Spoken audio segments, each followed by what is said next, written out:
Reading is there.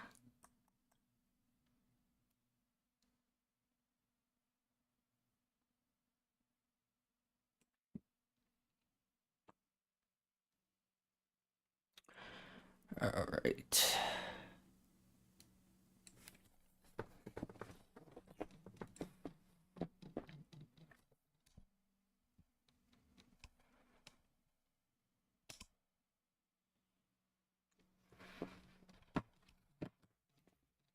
Do I have a rubber band or something? Shoot.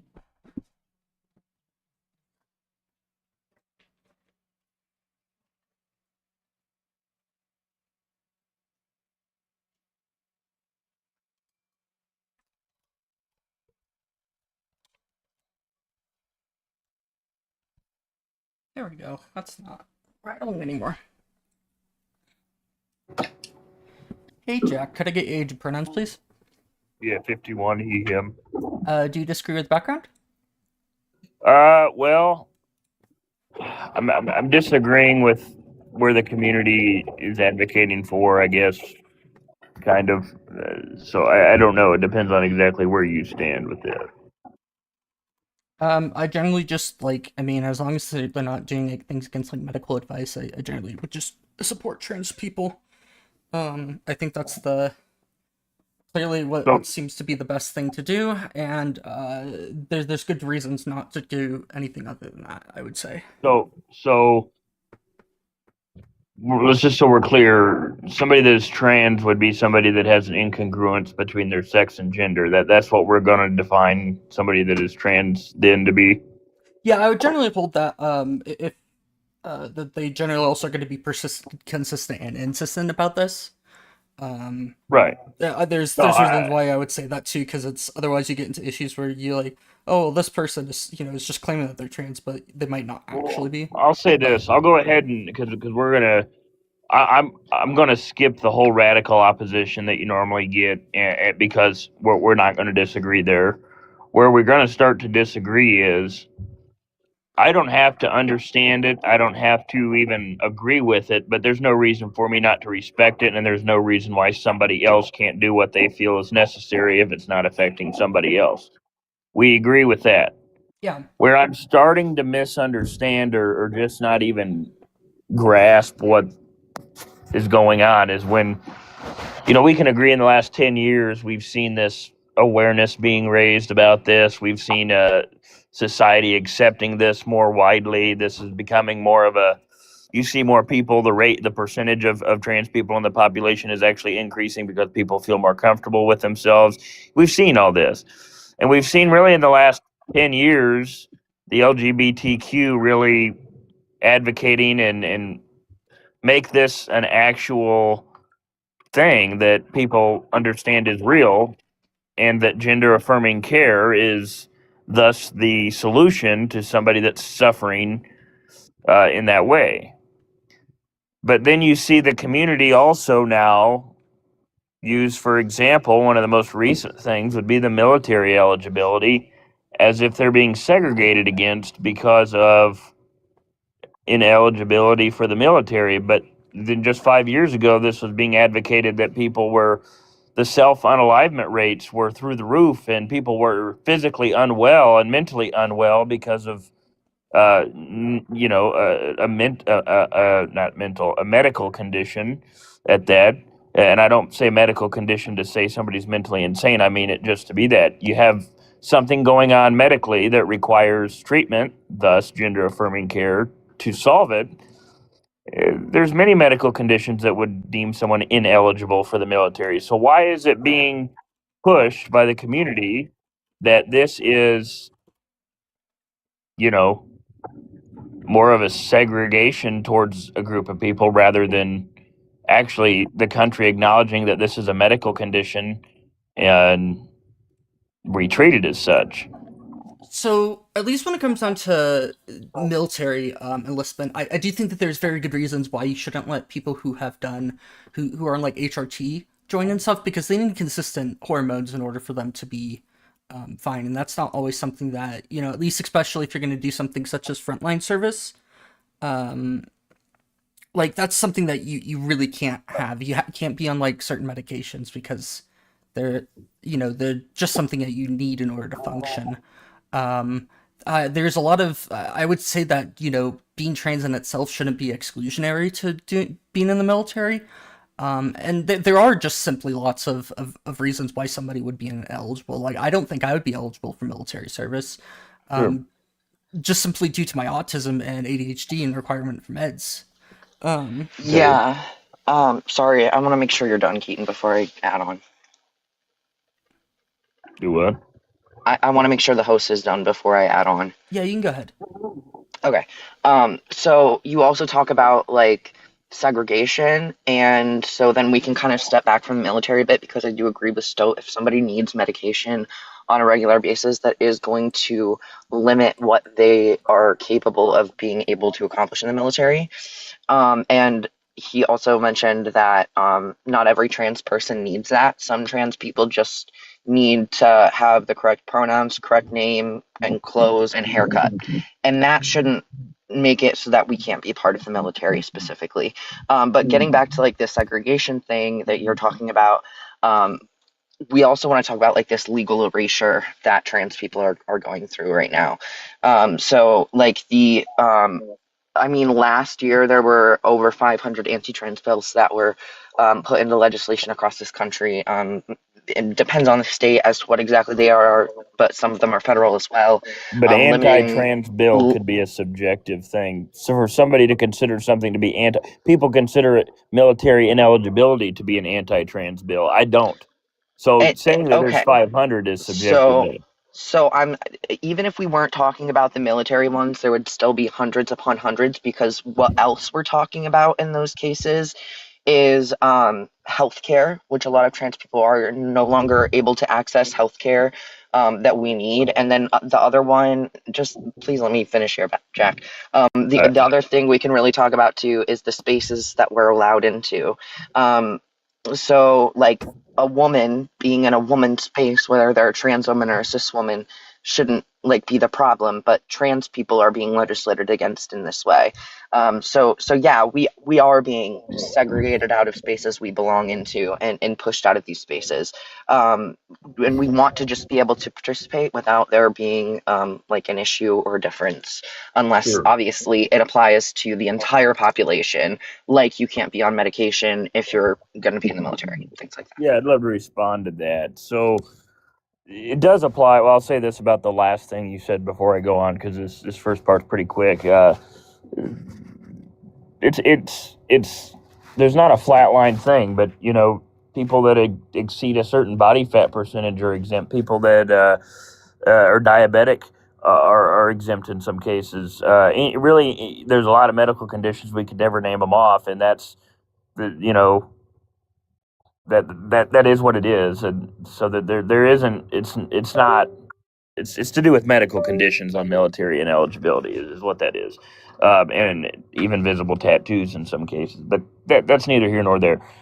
In terms of the restrooms and things like that, you're talking about it being an anti-trans bill, and that's kind of what I was getting at is considering something to be anti-trans, and that is a subjective opinion because somebody saying that they don't want trans people to be in restrooms of gender rather than sex at that point. Public restrooms, to be clear, Well, public. public restrooms are separated upon gender, and that's the biggest thing. Is society and vocabulary develops, with each other.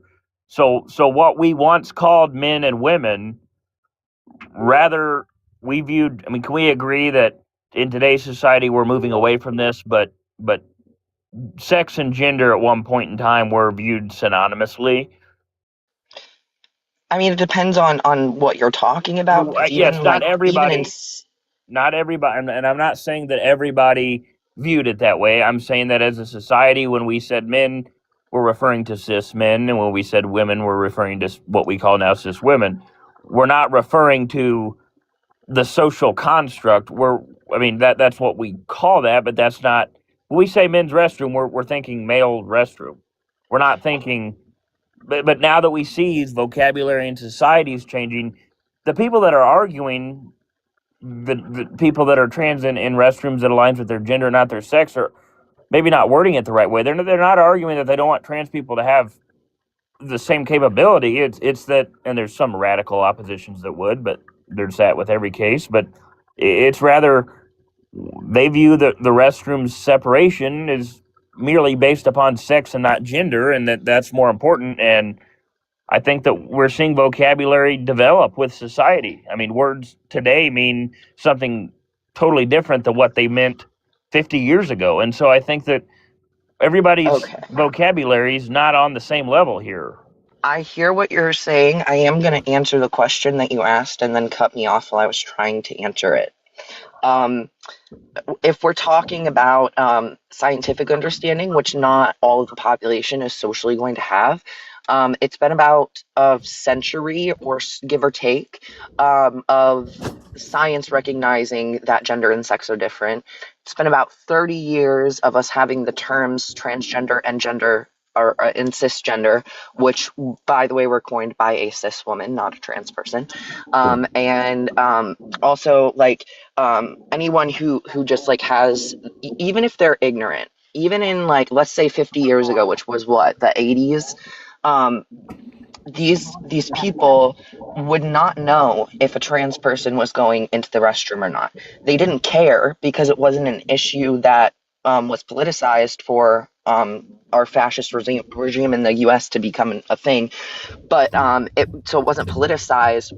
Therefore, they didn't even really know or even care if trans people existed. So trans women that presented as women used the women's restrooms, and nobody was worried or scared or concerned. And same for trans men. Trans men that were comfortable using the men's restroom and felt as though, even though I don't like passability politics, felt as though they passed and that they'd be safe in that space. Men had no problem with it in this time period because they didn't even know it was happening. So socially, on that side of things, I would say it was not a big deal until, and it wasn't even seen as like sex based, like male and female restrooms, if you will, until very recently, until we were politicized, so that the right had some like big scary bad guy that they could fight and use as like a political issue. So hold on, I can I ask this? Like, I get where you're coming from, and I think we're coming from the same understanding on that. Let me ask this question. Maybe we can understand one another maybe a little better. Do you view there to be a difference between a trans woman and a cis woman? When somebody says woman and they're referring to a cis woman, do you recognize there to be a difference between that and a trans woman? Well, let's just take the word woman out of it because it's not relevant for your question, right? So, do I think that cisgender people and transgender people are the same and experience the same things? No, I don't. The No, descriptor's there for a reason. Um, so it doesn't matter if it's men or women or whatever. The descriptor's there for a reason. We use it when it's relevant. But if you're asking, are trans women women? Yes, they are. more what I was asking was rather, do we recognize there to be a difference that a trans woman is a male and a cis woman is a female? Yeah, another way to describe a trans woman is as a male woman, because that's what they are. So what I'm saying is there's people that view the restrooms as a male's restroom. I know that's not what it says, but you're talking about 30 years ago, we're starting to see this acceptance. 50 years ago, it wasn't. And that's when we labeled the restrooms man and woman, I guess. I don't know where we're confused there. Well, you don't seem to be understanding my point. I'm saying it was socially acceptable 50 years ago. I'm saying that 30 years ago, even, it was socially acceptable because nobody really gave a shit. No pun intended. It's only as of these last about 10 years that we've been highly politicized that people have cared and that people have said, oh no, we actually mean male when we say man. and we actually mean female when we say woman when we're talking about restrooms. And you shouldn't be in there unless you align with the sex and not the gender. We didn't care until it was politicized. 50 years ago and 30 years ago, nobody really gave a shit.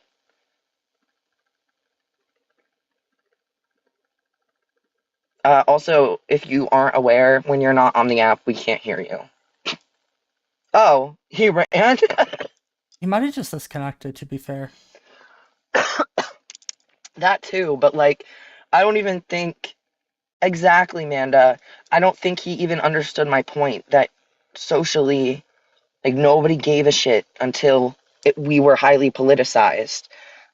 Also, what was his name? I don't remember, but if you're back, you can always join back up if it just disconnected. I did send them an invite to Okay. rejoin.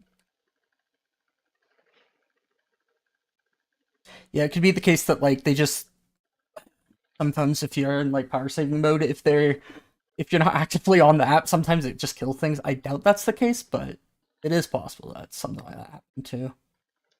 Mm-hmm. I need to check a thing. I'll be right back. Okay.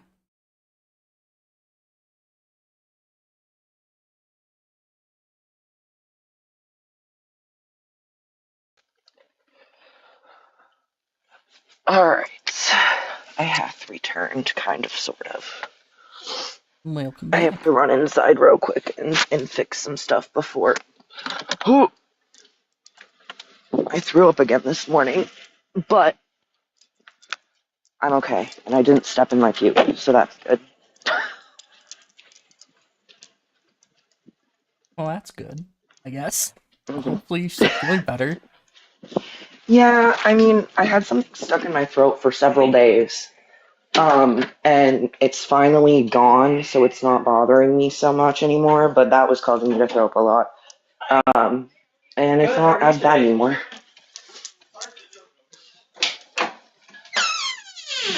Squeaky door.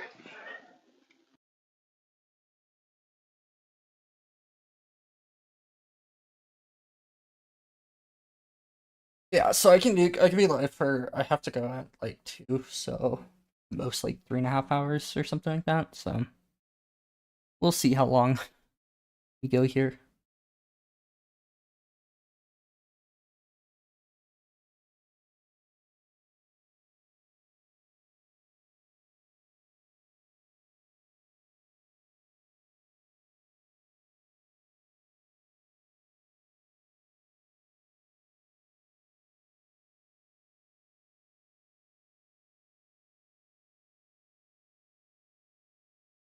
How on earth is saying that most households have a gender neutral bathroom at like handicap? Like what? Huh? I'm so confused.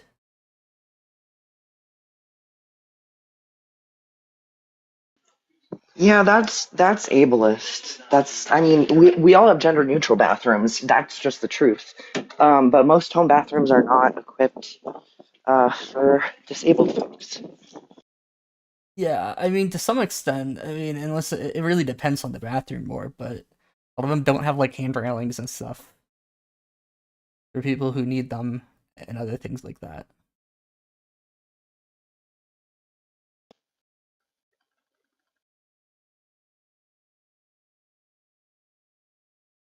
Oh, they were calling you? Or they? I'm just gonna.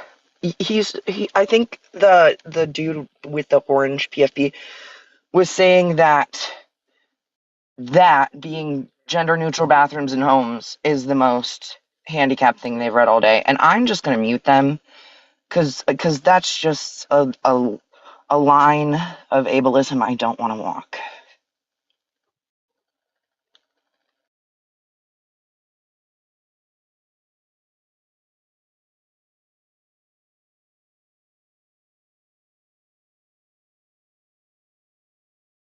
Yeah. Yeah. No idea what happened to them. They seem to have disappeared.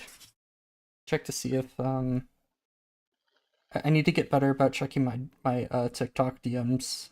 Like Yeah, also, mod break real quick. If you like these conversations, even if you're opposition, um, we want to be able to keep having them. So if you like the live, if you share the live, if you help us meet our rose goal, all those things are going to help push the live out and make sure that we can get someone to talk to up in here. So, yeah.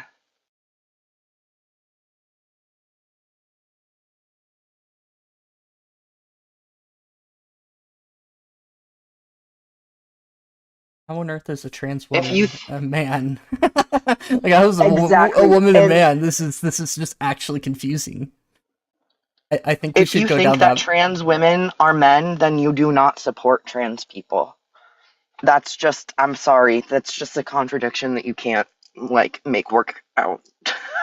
Yeah, it's like a misunderstanding of like the trans inclusive position. To say that women are men also, that's just like a complete blunder of Hmm. understanding of, because like, I have returned. welcome back, Oh Snake. yes. Yes, welcome back to the person who's saying I support them, but trans women are women. But I support them because you have to say it again. To prove you support them, you gotta just I keep saying it, I I guess. support them, but I validate them at the most base level. If you think that No, trans women are men, then you do think. If you think that trans women are men, then you don't think that trans women exist. holy Like, I don't think you get it. the audio quality jump. Yeah, oops, my earbud died, but y'all can probably hear me better now. Yeah, we do have a request from Pappy Brittler. That name doesn't ring well. What name? Oh, no, no. Oh, it's Pappy Brittler. I know who this is. Damn. Is this a good or bad thing? No, it's not necessarily a bad thing, but I've seen this guy's lives probably like 15, 20 times by now. Got it. Damn, you're practically a fan at that point. Not even a fan, it just comes across my For You page while I'm scrolling, and sometimes I just stop because I see my friends on your panel. I just see some interesting arguments being made. Since Yeah. the other two of us here, Poppy, since the other two of us here don't know who you are, can we get your age and pronouns for TikTok, please? Me, him, I'm 32. I'm going to be 33 in a week. Oh, damn. But yeah, that's me. The realization has dawned on you. Oh, And what are your pronouns? He said he, him. Okay, sorry, I missed it. Thanks. Yeah, I said it in the wrong order, but yeah. Do you disagree with the prompt, or? Yes. Well, do I I mean, the prompt is asking me. Well, you haven't asked me a question because it's a dot. It's a full stop instead of a question. But tell you why you shouldn't. I guess I'm not really here to tell you why you shouldn't. If you want me to be pedantic, but if you want to actually have a discussion about it, I can say within the trans shizzle, I think that the spaces of woman and man should basically be sex segregated. They should be male and female. There should be no ifs, buts, and maybes. Whether you identify as something else, that's no concern of mine. If you want to do what you do in your private time, but once it affects the public, then yes. Well, why couldn't I just hold the position that it should be segregated based off of gender identity, and that if you want it otherwise, you can just do it in your own time. It's the complete reversal of your point. If you don't want to use the bathroom, Poppy, with a trans man, then use the bathroom before you leave the house. Hold on, hold on. Hold on. Yeah, one person. So yes, you could clearly, obviously. I mean, you can hold any view, but mine. Put it this way. At least mine is much simpler. Mine will just be male and female. Obviously, you've got the disabled and the family ones, but that's just obvious. But with your one, if you're one of those people that believe there are about 70 odd genders, then you're not going to have a specific loo or anything for 70 odd genders now, are you? Well, I think that I mean, hold on. Okay, go ahead. Do you get what I mean? I'm not trying to like catch you out and say got him, but like if the gender identity spectrum is that wide, then you have to cater to them all. You can't say, oh well, these 5 genders are valid, but these 65 ones are not. I mean, I would say like in an ideal world, like we would have like individual spaces for everybody if they want them. Like I think that that's just like, I mean, that'd be like idealistic. I think it's unrealistic in some senses that we don't live in that world. Um, but like I do think that, you know, especially in a society where we have this like at least seeming choice between the two, um, we should let individuals choose just due to the reduced segmentation, and the, you know, just general better off people are when they have the ability to choose. Yeah, and um, I, if you would accept my answer as a non-binary person, I really appreciate it. Um, the whole concept of like having a million bathrooms for a million genders, I think is obviously not um obviously not achievable or workable, but what is achievable and workable and has been proven to actually have lower grape and SA rates in bathrooms in other countries where they've implemented this is actually gender neutral restrooms where everybody doesn't matter. It's just a human bathroom. You go in, it has stalls that are floor to ceiling, no gaps in the doors. So you can't see anyone else when they're in a stall. And then because of the increased accountability of a lot of people being there when people are out in the main area washing their hands, less harm actually occurs. So gender neutral bathrooms would be my fix for that. We don't need to cater to any gender. We just need to have a bathroom where everybody can go. That was a tad long-winded for me. The all I was saying is as soon as you say that yes, that your gender, your gender identity is valid, and then you go ahead and say, oh yeah, they should be gender based, and every gender you consider a gender needs to have their own space. Gender neutral. I'm just saying. I Yeah, just yeah, explained, but apparently I'm long-winded. No, I know that. And in the UK, and in the UK, we actually have third spaces in nearly everywhere you go. And if it's like a local cafe, or I don't know why I said local for, an independent cafe, so not a big chain, a Costa or anything, then they usually do only have that, right? They actually usually only have one toilet, which is also a disabled one. So it's technically, if you want to get all, pedantic on it, it actually is a disabled toilet. So it's free for everyone to use, right? Kids, males, females, disabled, non-binary, whatever. So that isn't too much of an issue when it comes to that, but it is when it comes to the big places, right? Like your a restaurant, or a supermarket, or a club. Club is probably one of the most important because everyone's got alcohol within them, so they're more likely to be a bit more boisterous, so we say. And the easiest, actually, to be fair, I'm going to stop there because I called you up on being long-winded, and now I'm being long-winded, so I won't be a hypocrite. Go on. I don't know if host wants to respond or if we want to give Solid a second to add as well. But yeah. No, it's chill. I was just lagging at one point, so I missed the first half of it, but I know what it's about. Bloody TikTok. Yeah, we're just talking about. It Sorry, froze on go me ahead. for about 15 seconds. So I was like, oh. I think it might be a you thing because your audio's a bit.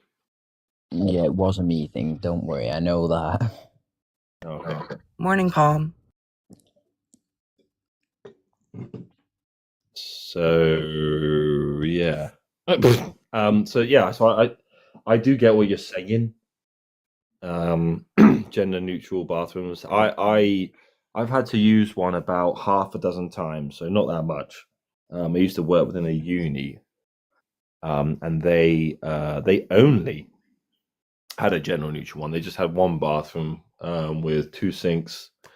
You all used, well, hopefully you used. And I think they had one disabled one, and maybe like 4 in a row on the other side, like 4 cubicles. But they weren't the ones that you were saying where there's no sorry, how do I word this? There's like the one in changing rooms, in locker rooms, where they do have a top and they do have a bottom, yeah. You mean like the floor to ceiling stuff? Yeah, not them. Yeah, not them. Just a normal cubicle, not them. So they had those four, and they obviously had the disabled one. And then Just a cubicle door. Yeah. So just 4 cubicles. Yeah. So, that's what they had. So what I'm trying to get at is that even as a 30-ish-year-old man, when I came out and I first used that, even every time afterwards, but especially the first time when I came out and I saw two girls next to me who looked about 19, 18, even I felt uncomfortable, right? People bang on about comfortability. Even I felt uncomfortable going there.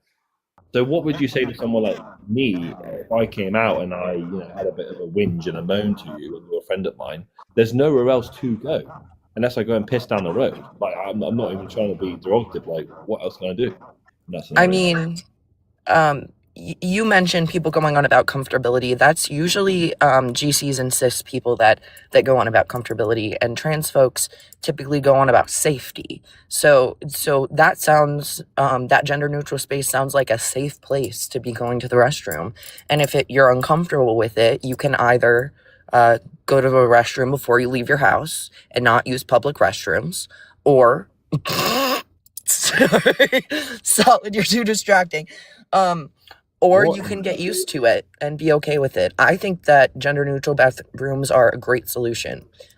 So yeah, I'm not saying they're going to be comfortable off the bat. I'm just saying you get used to these things, and people are safer because of it. Okay, I think that we both interacted with opposite people then, because I usually find it's the other way around. So where I'm coming from is not really that's the reason why I said it in the first place. It's not because I felt like a huge way about it. I didn't come out of there like fearing for my life or anything like that. So yeah, I don't come it from that. I was saying comfortability because that's where usually I hear people on the TRA side come from. So me and you have been we're on way different wavelengths there. But yeah, I do come it from a privacy and a safety standpoint. And no, a trans woman shouldn't be in the woman's spaces. Period. No pun intended. That's incorrect. That's not safe. If you care about safety, then you would be advocating for trans women to be in the women's restrooms. Hold on, I wasn't stating a fact. So it's not. I'm being incorrect. If you care about trans people's safety, if you care about anybody's safety, then you would not want trans women to use the men's restroom. You would want them in the women's restroom. No, I care more about. Then you don't understand science and statistics, because we have a lot of evidence that shows that trans people are safest when they use the restroom that aligns with their gender identity.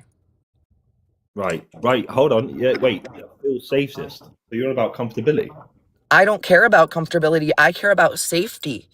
We do care about comfortability to some extent, but safety's more important. Safety is top priority for trans people. We want everyone to be safe, not just us. But we want to be safe too. Yes, but yes. As when I first came up, I said they're in my eyes they are sex. When you said sex, bloody hell, I sound like a 5-year-old. Sex segregated spaces, right? If you're a male, you go in the male. Female, you go in the female. I know a lot of people like to tokenize the intersex community. I think that's not on at all.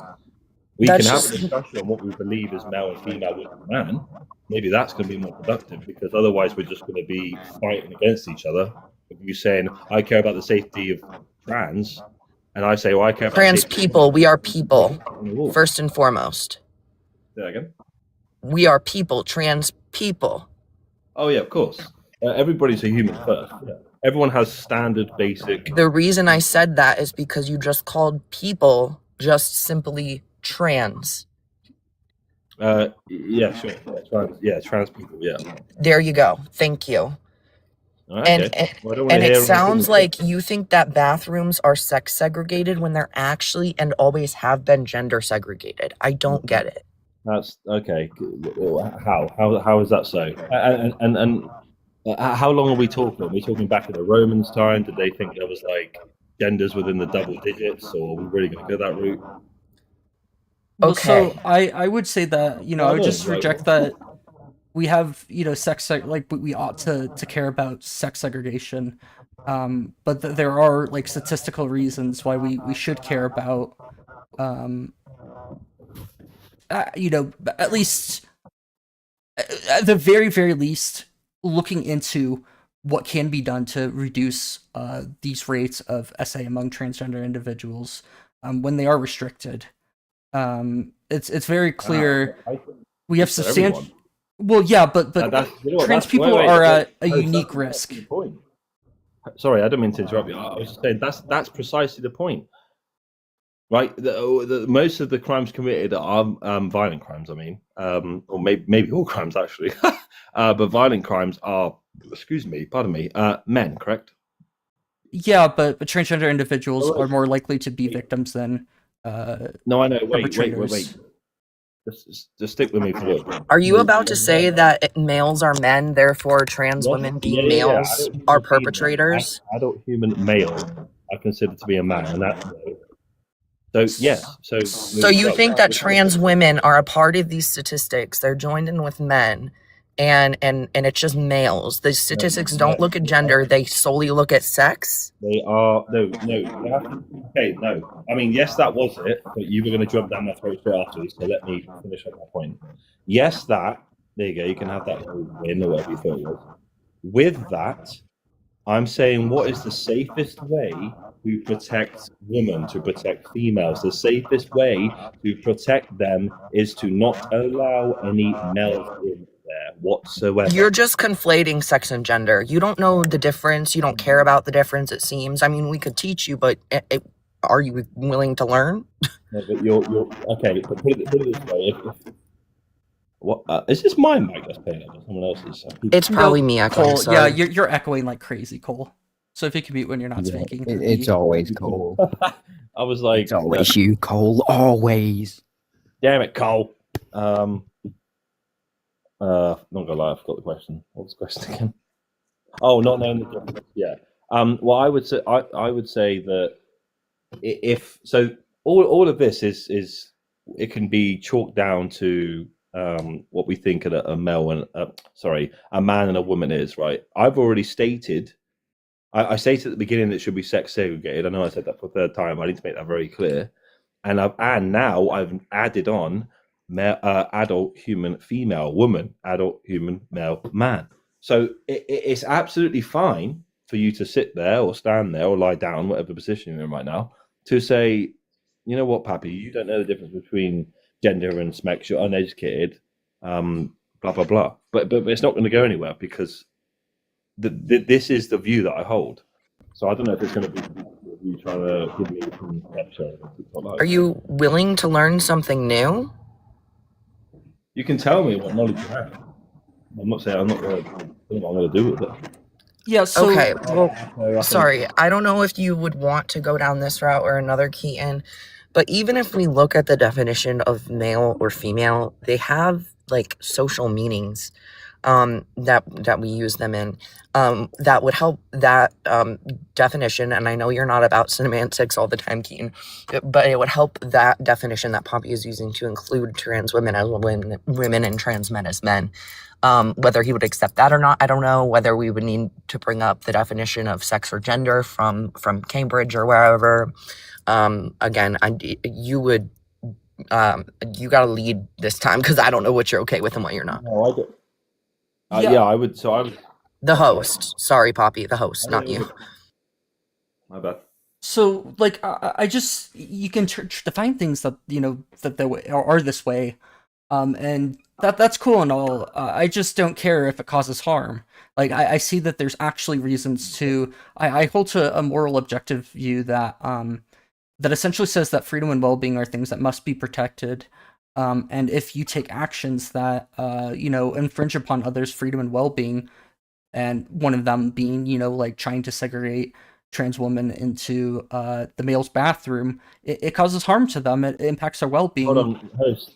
I need to just be very sure what you said at the beginning of what you were saying. You said I don't care if it causes harm. No, I'm presuming you don't. The other way around. I was saying that, like, I don't care about these definitions if they cause harm. Because that is like like under like a moral argument, like it's talking about oughts. Everything that I am saying is that we ought to do this because harm is bad, and then I could justify why like why we ought to protect freedom and well-being. It essentially comes down to like you having to like implicitly devalue the actions that you take or the reasons you do anything if you want to say that harm is not something we should care about. Okay, all right. So what I would say is that if it causes it restricts somebody's freedom and well-being if you limit, essentially bathrooms into sex assigned category or into sex categories, and allowing individuals to have some choice over this doesn't. We have actually no substantial evidence to show that this puts women at risk. We haven't actually found any evidence that shows that transgender women are a substantial threat in any sort of way to just cisgender women. And that's quite concerning to me that people would say that, oh, well, they are a threat, but we just don't have the evidence to back that up. But we do have evidence that Most trans do not get bottom and top done. Like a large portion do. Trans people, Poppy. We are people. Yeah, trans people. Yeah, right. Yeah. Thank you, So, Jesus. You know what? You can get funny with me all you want. You know exactly what I mean. well, but here's the thing: that doesn't matter. It still is. It's still causing harm to them, and there's no evidence that shows that they're harming individuals. So we have substantive evidence to show that this is What do you harmful mean that to. doesn't matter? What? What? Yeah, we don't have evidence to show that transgender individuals are a threat to cisgender individuals under any circumstance. There's just no evidence of this. No, I mean you just disregarded what. Do you not think the surgery holds any weight? No, I don't care. I simply don't. So hold on. Are you one of those self ideas, or maybe not you personally, but you know what I mean? You believe in it.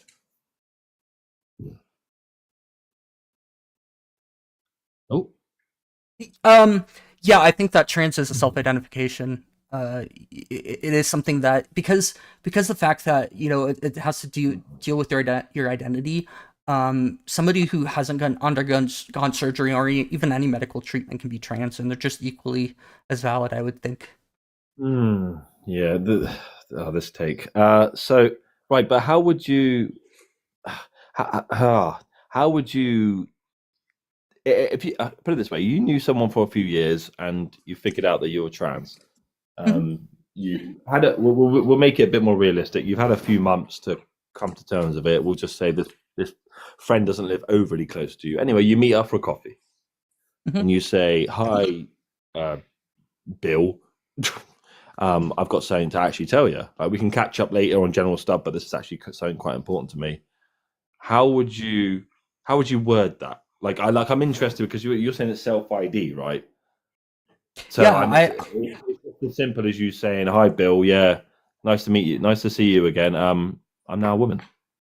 it's not that saying like I'm a woman. I've felt this way for a while. I have thought deeply about this, and I'm more comfortable being seeing myself as a woman than a man. And before, if you used X name versus Sorry, go on. My bad. and just say, hey, I want to go by Sam now or something, or a different name, and use she her pronouns or what pronouns they want to use. That is something that does happen quite a lot. Actually, is it's kind of coming.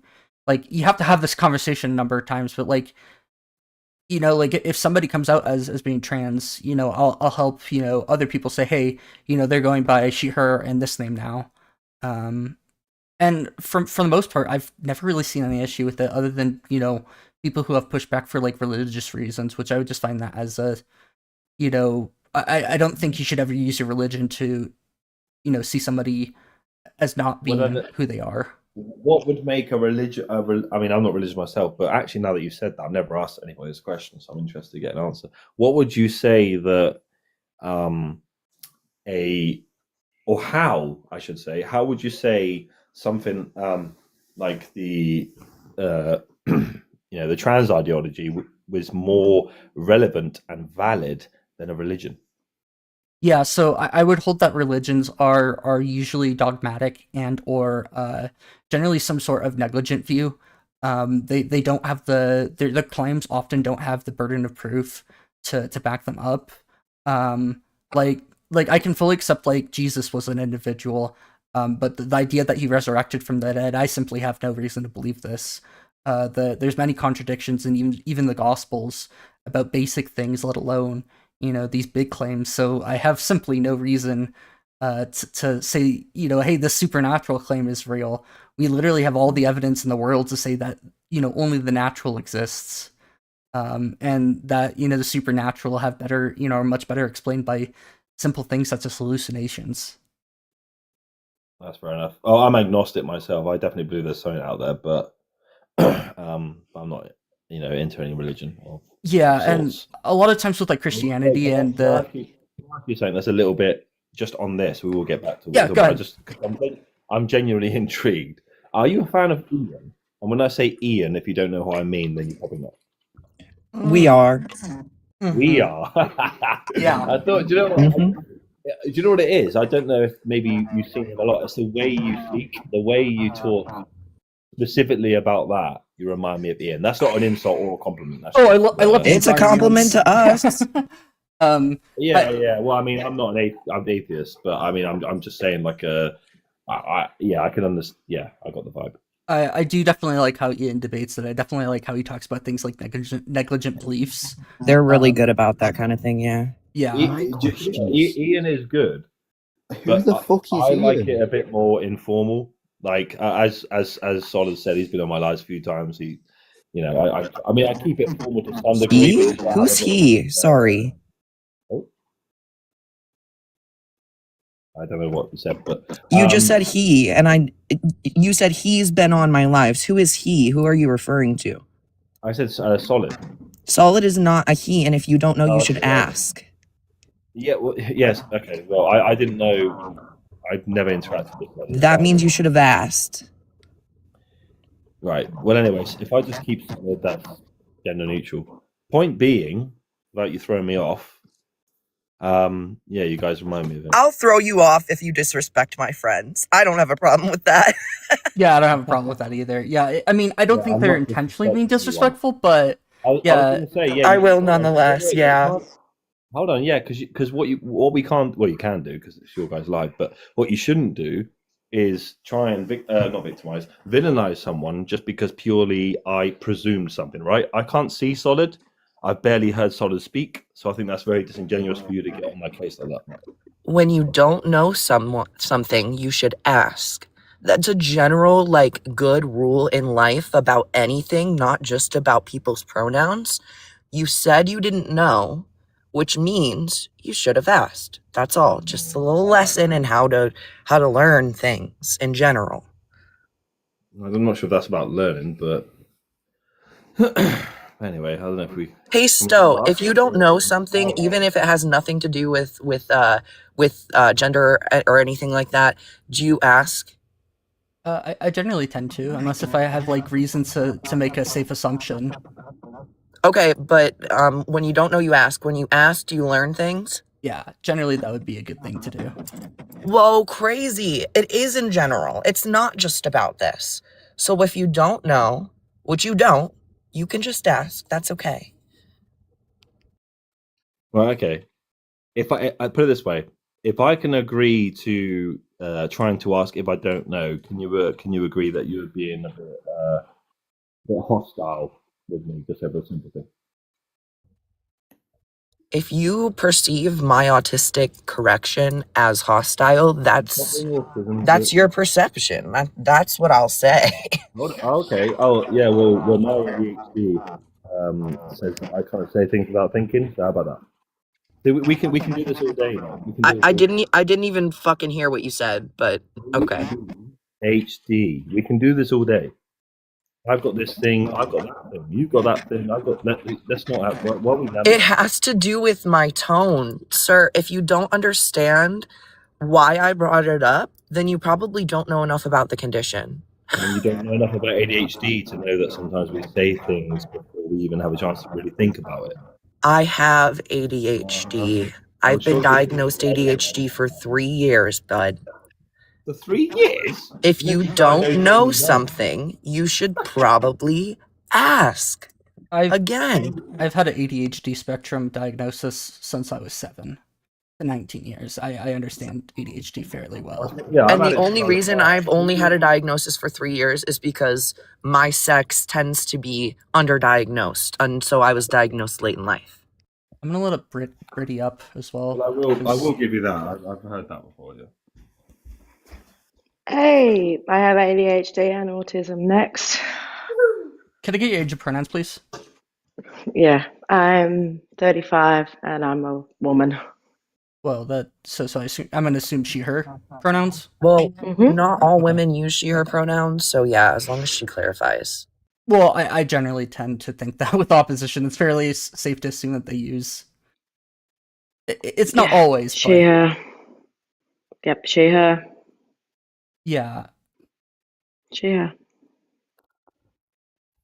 So anyways, I'm a she, her. yeah. What points do you have to make? Do you have any points to make in terms of why I shouldn't, or why people shouldn't support transgender individuals? I believe that we should support our transsexual friends. I have multiple transsexual friends. Now, what you also have there is affirmative care. Now, what concerns me there is when we're talking about gender affirming care, we're in a majority of time speaking about children.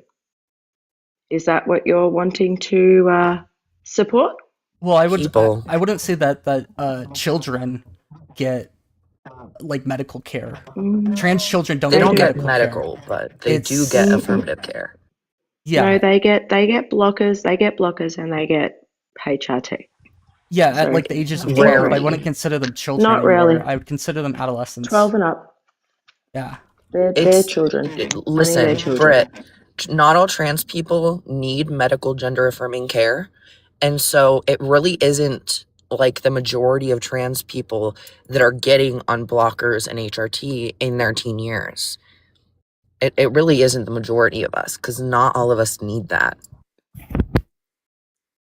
So, do you have, as a trans person, do you have gender dysphoria?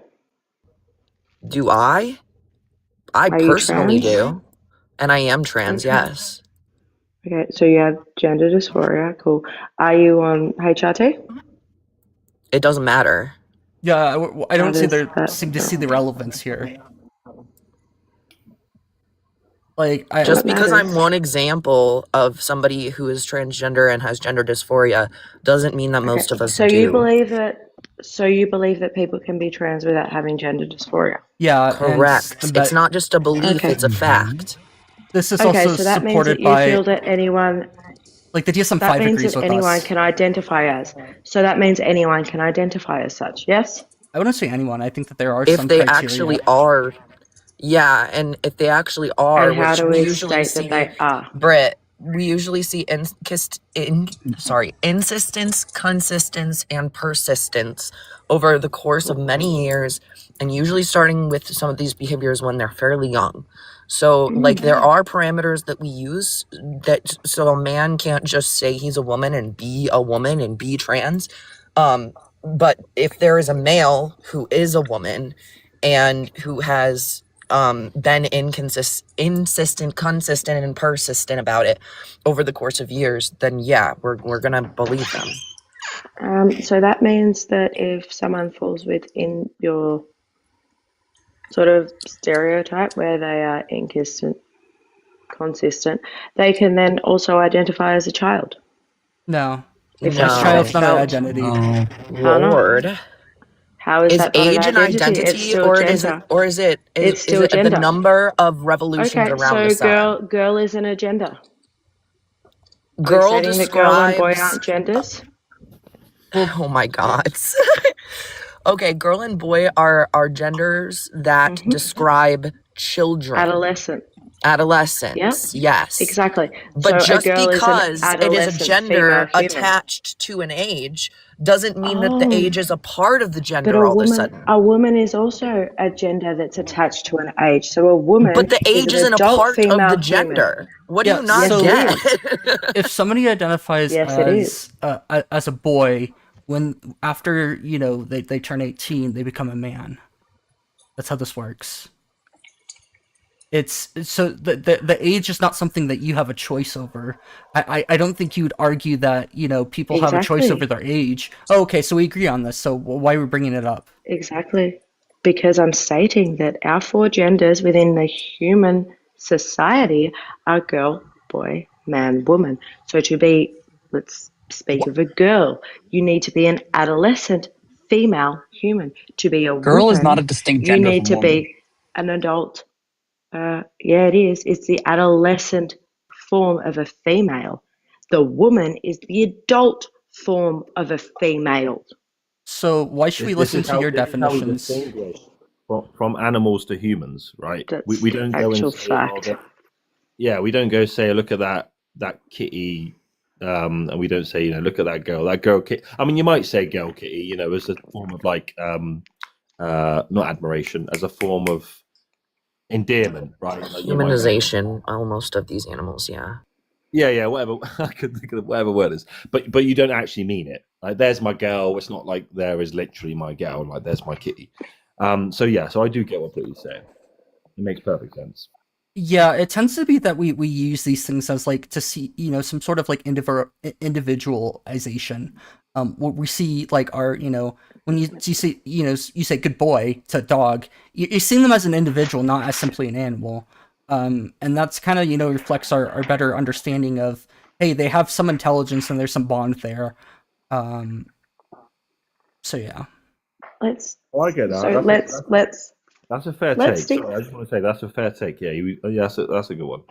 Um, Do you want me to hop down so that there's room for Mama, or do you care if this panel is really full? yeah, I can. I'll just bring Mama up. That's fine. Okay, let me know if you want me to drop Let's later. just try not to overspeak. that's all I'll say. I don't have a lot of time anyways, but what you're talking about, also hi, what you're talking about by adding human traits to non-human things is called personification. It doesn't just occur to objects, we do it to animals too. So saying girl cat would be personification. Okay, I mean, that doesn't change anything I said. So saying what's a mare and what's a stallion? Yeah, but those aren't like those are just categories of horse. Yeah, exactly. They're actually gender categories of horse. If you want to look them up, they're actually They're sex adult categories. gendered. Do you not understand that we use No, sex they're in relation to adult. animals? Sorry, I So did then interject. I'll mute up for that.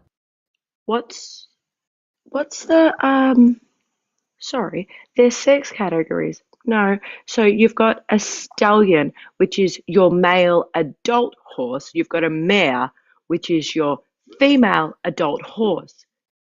We also have genders for their non-adult. Okay?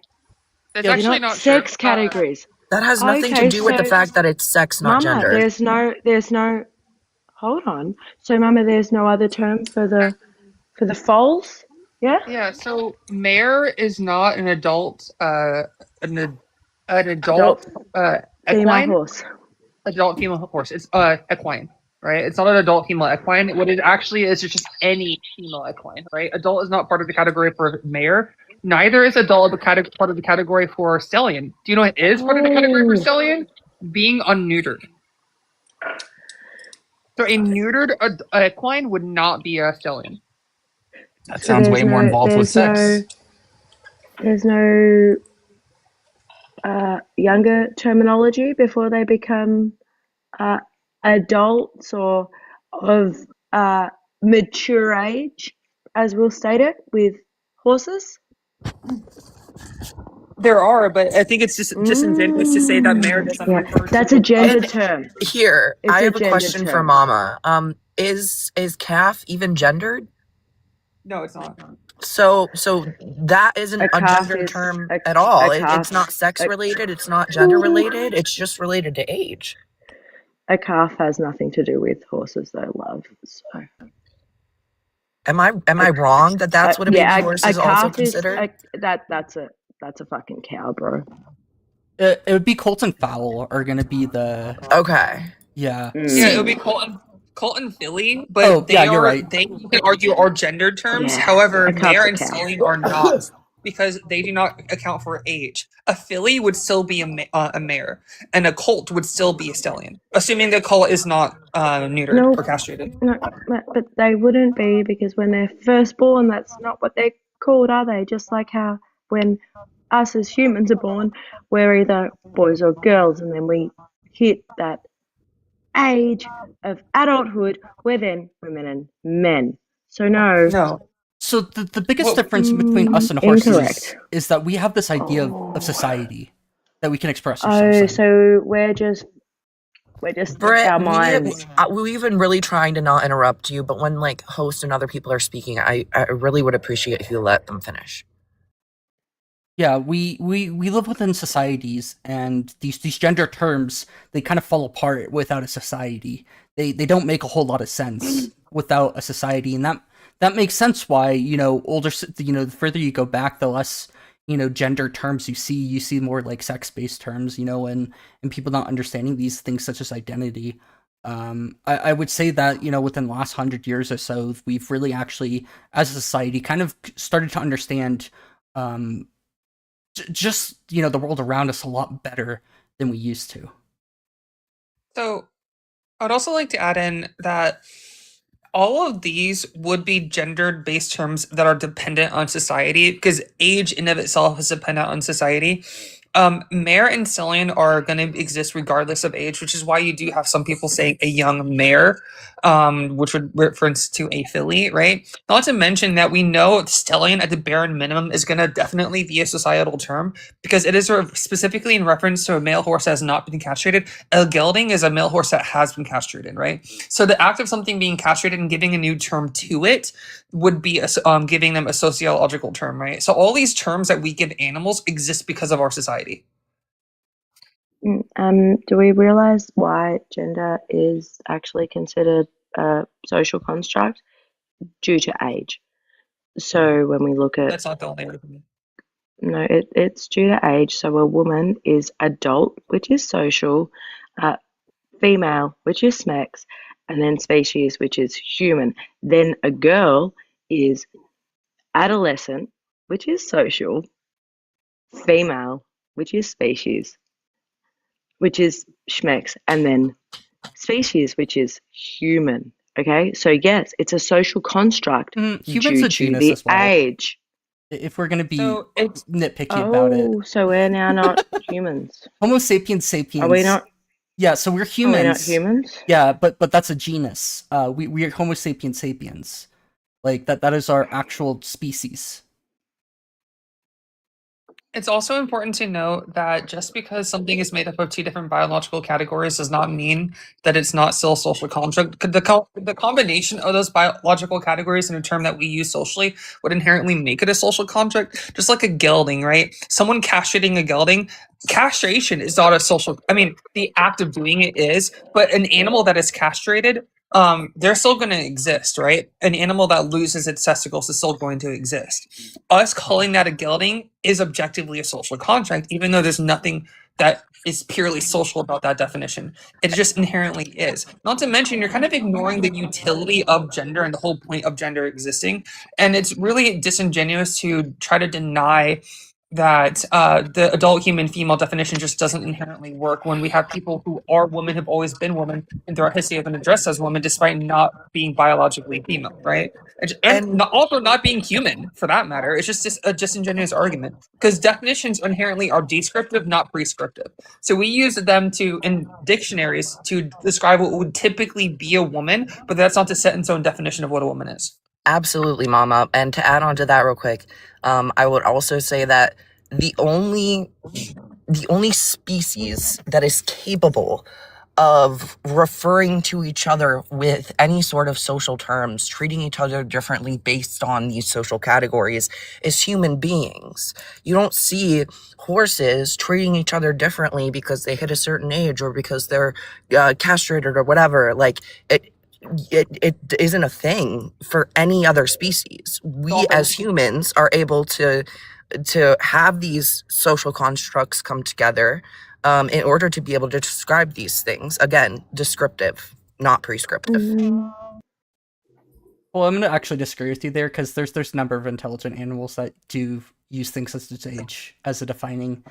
Chimpanzees can interact with highly complex societies that have like ideas of fairness and stuff. I guess that's fair, and I need to do some researching. Yeah, but on this level, I should have specified on this level. Yeah, we're like the at only least. ones who can like identify what a gender is. I would say that's something that's unique to humans. Because most other animals don't really care what a sex of another animal is, even in chimpanzees, unless it's specifically for mating. Like every other time, like they'll just like, even when it comes to mating, oftentimes homosexuality runs rampant in even other intelligent species like dolphins or chimpanzees. So I don't think they actually care what we would consider to be gender. Not the gay dolphin sex. No. Sorry. It's such a fun thing to say. Turn.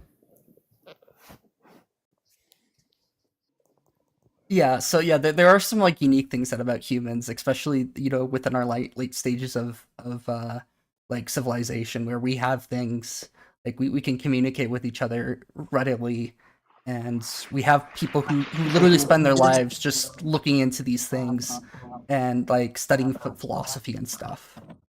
Yeah, these things I are want very Brit and unique Poppy. to us. Sorry. I want Brit and Poppy to have a chance to respond real quick, but I do want to do a quick mod break. We have 20 people in here. We should be at 10K likes by now.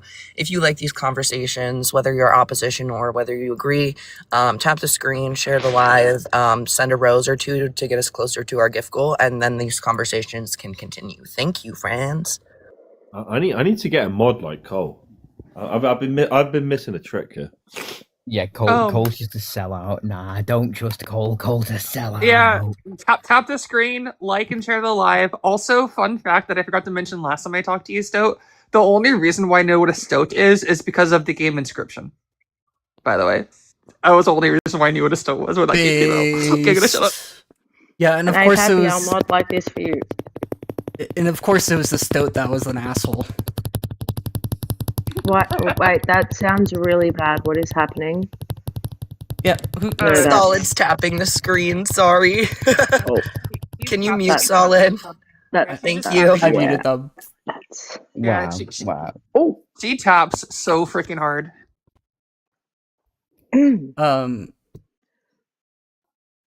Minxes are better than stoat. I mean, mink are pretty cute too. I don't know. I just want Britt to respond to literally anything that was said. Nate, I swear to God. I can't. Solid, yeah. It kind of sounds like you're having a good old time. That's not what that sounds like. Setting me off. Yeah, Solid. Please keep tapping, but also please stay muted. Love you. Go ahead. Holy shit. She's we love her here, but oh my God, Snake. For me, I'm very simple. I stick to actual facts. Gender, snakes, they're synonymous. Trans people exist. I'm not against you guys. I'm not against trans people. You just don't think we exist. I just said that you exist. I have multiple transsexual friends. But if you think that sex and gender are synonymous, then you don't think trans people exist. And I just wait, why are you saying transsexual? Because transsexual is kind of a bit of an outdated term.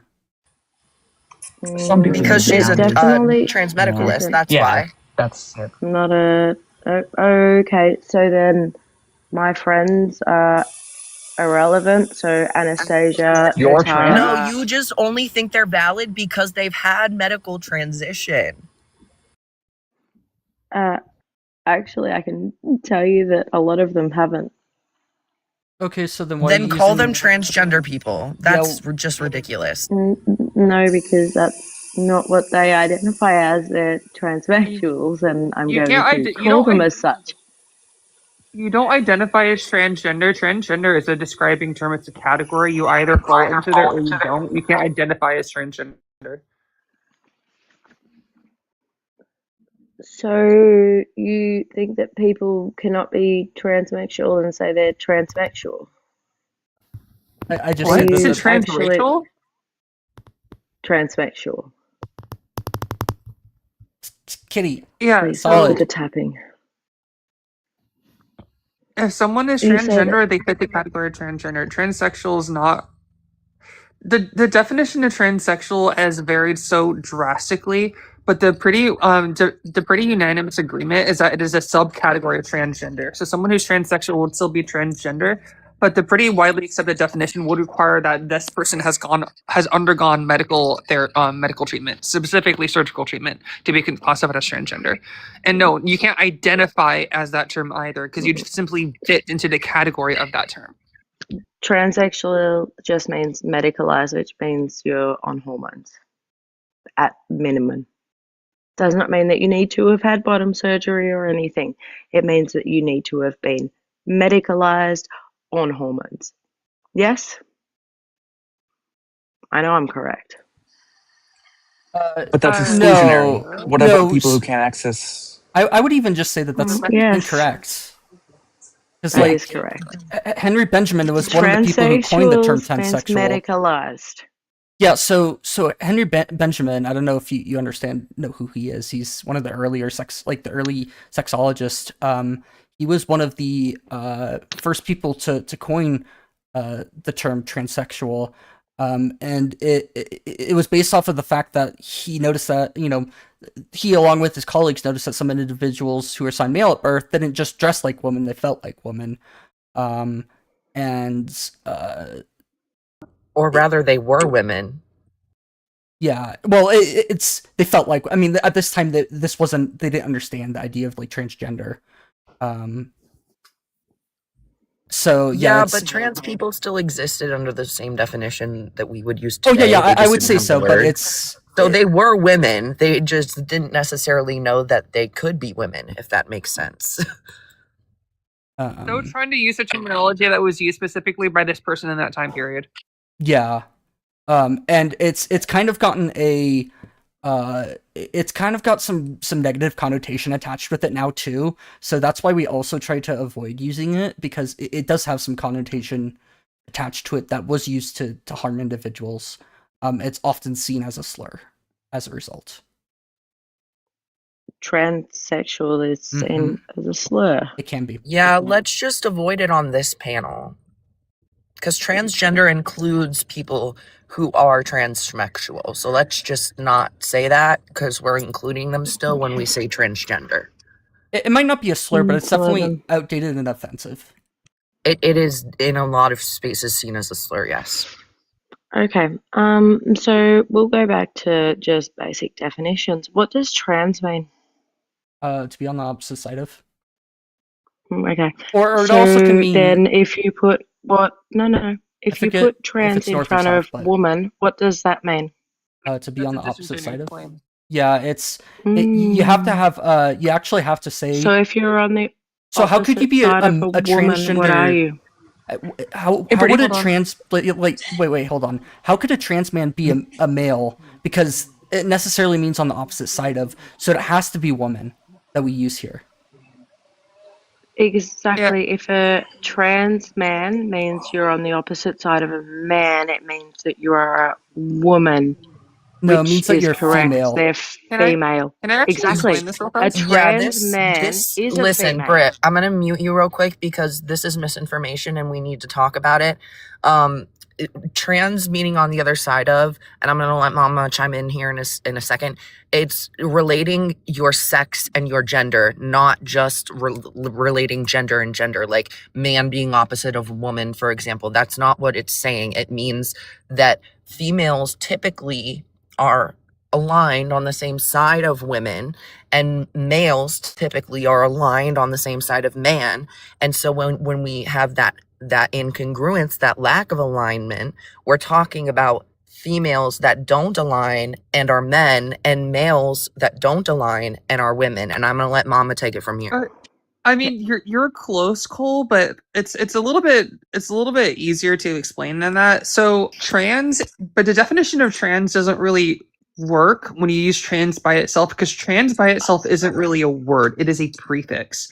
So when we're saying trans woman, we're not saying trans hyphen or trans woman with no space. It is trans space woman, because the grammatically correct way to interpret that word, that phrase, would be to understand that trans in that sentence is a shorthand adjective for the term transgender. So we're not saying trans woman on the other side of woman. We're saying transgender woman. Trans being on the other side of gender, gender being a reference to gender identity and sex. So transgender is simply someone who has a gender identity that is incongruent or the opposite of the sex assigned at birth. We're adding that adjective onto the term woman. So it's just kind of disingenuous to say trans woman means on the other side of a woman when that's just not grammatically correct or how we use the term. It's also very disingenuous that you tell women that they're cis women when they're just women. We don't Okay, need a listen, prefix. Britt, again, for misinformation. And also to clarify for myself, Mama, we were saying the same things, and I didn't mean to imply that I thought that, like, saying trans woman meant on the opposite side of woman, and didn't understand that trans was short for transgender. I just didn't put the word gender in there to specify that what I was explaining was being transgender, whether it be transgender woman or transgender man. But anyways, also to continue to clarify, if I can remember what I was going to say, because ADHD just So took my cisgender? train of thought. Yeah, I there was definitely something else I was going to say, but I forgot, so I'll give up the mic for now. I think I know what you're going to say. Essentially, cisgender is a shorthand. Cis is a shorthand adjective Yep. for cisgender, which is a categorization term. Both transgender and cisgender are both categories. You cannot identify as transgender. You simply would fit into that category of transgender. So no, it is not disingenuous to call someone a cis woman if they fit the classification of a cisgendered woman. Just like it's not disingenuous to call someone a trans woman if they fit the classification of transgender woman. If you're trying to say that it is, then you can't call trans woman either. You need to just call them woman, and you can't call cis woman. You need to call them woman. You can't have Correct. it. You can't have it one way and not the other. You did know what I that's- was going to say, Mama. Thank you. We've been live together twice, and somehow you still managed to follow. Thanks.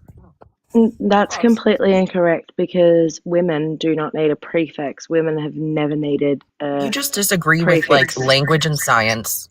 Yeah, genuinely, do you have like an I am actual argument actually- of it, like based on how grammar and language works, right? And which is what I explained to you. Do you have an actual argument? Because you're trying to make a semantic and a language argument without a language or semantic argument against it, right? Because I explained to you what cisgender means and explained to you what transgender means. And no matter how you want to put it, this is objectively what these terms mean, and this is how these terms are used. So if you have an You're argument speaking of against that, you need to have cisgender. an argument with language against that. Because, Mama, you're disingenuous. You're speaking of How? cisgender and transgender. Now, when we speak of trans women, it is literally trans in front of woman. Yeah, but You don't Now, when you understand call words. women cis women, but that's Cisgender. not the fact. When we speak of It the is. word, we're not saying cisgendered women. When you speak to women, you're not saying you're a cisgendered woman. You're saying you're a cis woman. The same when Britt, we would speak you on just- trans people. Do you know what a shorthand Trans Would you adjective just is? rather us say Oh my the full Lord. word of cisgender? Hold on. Is like, would that make you happy? Because It's not I even- would Off you call you a go. cisgendered It's not woman if even you that rather deep. that over cis woman. I'm just a It's woman. not even that deep. I don't I'm think Britt just a knows what woman. I don't think Britt knows what a shorthand adjective is. Britt, do you know what a I don't shorthand or think you shortened know. I adjective don't is? think you know the fact that Britt, you're Britt, is literally it a Britt? trans Do you, woman. Britt, Do you I'm not? not. Wait, For one, I'm not. But do you know what a shorthand adjective is? Like genuinely, do you know what a shorthand or a shortened adjective is?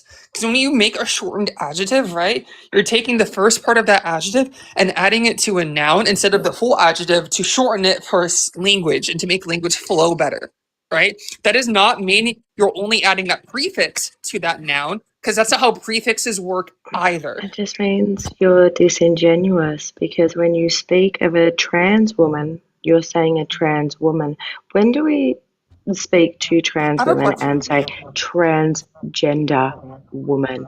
We don't. most of the time. It's called a All the trans time. woman. Fun fact, in Pappy, legal and medical documentation, so in Pappy, legal are and they medical called trans women? documentation, so in legal and medical documentation, they will actually write out the whole word. And if you actually have ever in your life read anything revolving around transgender woman or trans woman, you'll see that it is not trans hyphen woman or trans no space woman. There's always a space there because the grammatically correct way to acknowledge that being a shortened adjective is to put a space. It is not a prefix. Same thing with cis woman. It's cis space woman or not cis Sweetheart, I hyphen am a woman or woman. cis no space There's no woman, right? cis. Sweetheart, Hey, on all my Britt, You're can you medical acknowledging how Google documents, I'm trans just a woman no woman. space? I am Google just a trans woman no woman. space and tell me what happens. Sweetheart, I am a woman.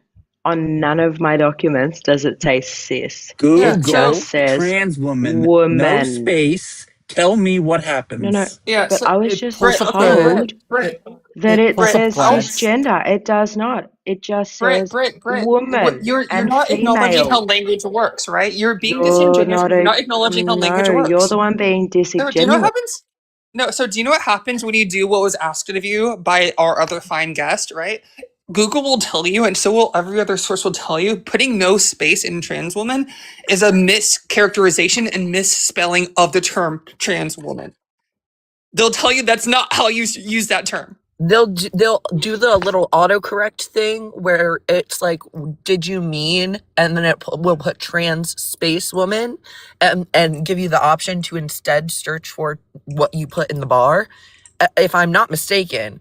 And also, I'm not even sorry. Britt, see, that's exactly what I just described. If you keep like crying over other people Genuinely? speaking, you'll continue to get muted. Like genuinely, it's not that complicated. Language is not that difficult, and that's what I'm explaining to you. When you use the term trans woman or cis woman, it is shorthand adjective. If you want to make the argument that we shouldn't call cisgendered women because they're just women, that's also a stupid argument because it's only relevant in terms of classifying trans woman versus cisgendered woman and the differences between them for arguments like this. No one's going to go on the street and call a woman a trans woman or cis woman. We're just going to call them women. Also, I may add that, if you're gonna use the word should, I will hammer you about the way that things should be, because that's making a moral claim at that point, and I will drive that home. That is an argument you will lose. I love how it's like 5 against 1 here. It's beautiful. At the end of the It's like day, 2 you against 1. literally stated to me, no, sweetheart, there's 5. Can you count or not? Yeah. What When have I did done against you? Delilah or Okay. Snake say anything Um, like at all? oh, they spoke. Anyway, at the end of the day, you literally said to me that on medical things, it says cisgendered woman. No, I am a woman. It never states that. It says woman because I'm an adult, and it says female. I have never had cisgender put on my medical forms ever Yeah. in my life, So because I it's don't know not if you're being terminology that I is don't needed for an adult female human. I don't know if you're being willfully ignorant or just disingenuous, and I'm assuming you're No, being willfully ignorant because I'm not gonna try to claim you're being disingenuous I'm being because you might just be correct. willfully ignorant, right? So what I'm trying to explain to you, in terms of medical terminology, I'm not referencing just what's on your medical paperwork. I'm talking about studies, medical studies, peer-reviewed articles, medical journals, right? When we're talking about medical journals and they're differentiating trans women between cis women, that's the terminology that they will use and that they will write out, right? On your paperwork, they don't typically identify trans and cis. They'll just say woman, man, if anything, and then they'll ask your sex. They'll say woman or man. So what do they put on a trans one paperwork when they go and see a women's health specialist? That they're women, Female. but Yeah, that they they're put, male. They're male women. it depends That's on it depends on where typically they are in their transition. But yeah, they'll either put male or exactly female. like if do you've males had do top males and need bottom to? surgery, you just need the same women's health care generally, and you don't Yeah. always have Oh, to this disclose even so that you you're need male. you need a pap smear. Yeah. So You need a pap I don't smear. think you know. Okay. Describe to me what a pap smear is. Oh, I need Tell me to what, describe to a male what a pap smear is. Are you fucking alright? I don't think I'm male. What am? I Oh don't fuck! Where'd my think that dick go? Oh god, my dick's missing. right? Oh no. I Oh don't no, think that they made Brie the knows critical that blunder. there's such a thing as an anal pap smear. I don't think that Yeah. she's aware that that's a thing. Yeah, so a pap smear specifically is going to be taking tissue from the end of the vagina, typically the cervix. Trans women can get pap smears, but typically people don't generally need pap smears. Not to mention the amount of women without a uterus and thus not having a cervix who also don't need pap smears is also like That's what incorrect. 20% of the One of my population. best friends, my best friend has no uterus. She still needs to have a pap smear. Yeah, I think you were on my panel making this claim before, and you said they still had a cervix. Cervix is part of the uterus. If they have absolutely no uterus, they don't have a cervix. Nope. I Didn't don't think say you know that. female anatomy the way you think you do. I am a female, so I think I do. But wait, hold on. She was Hold on. born without a uterus. She has a biological child because they took her eggs, her ovum, her large gametes. They inseminated that with her husband's small gametes, and they implanted that in her mum, who was the carrier. So, Okay. What does that have to do yeah. with what is a pap smear? Tell me what a pap smear is then. A pap smear Yeah. Where do they is get the when tissues they from? inside your uteral canal. No, they get it. They typically get it when a typical pap smear, a standard pap smear, the tissue is taken from the cervix. The cervix is exclusively a part of the uterus. If someone does not have their entire uterus, they will not have a cervix, right? I'm sorry. I just Like, need to what the fuck? So say hold on, before we hold move on real So quick, why does a male before we need move that? on, and I Hold will on, why mute does you a for male need this. that? Before we move on, you literally asked Britt after Why does a male need that? telling her the answer to the question, and she still got it wrong. Genuinely, Why does a She male just isn't need that? listening. That's all. Why the amount of do cognitive Because dissonance is insane. because I literally caught you in your own shit. Why does a male need that then? they, Yeah, Because a that's male why I doesn't said have a a typical. cervix. yeah, so if a Yeah, male that's doesn't why I have a said a cervix, they typical don't need standard. it. People without cervixes Yeah, don't so need pap smears.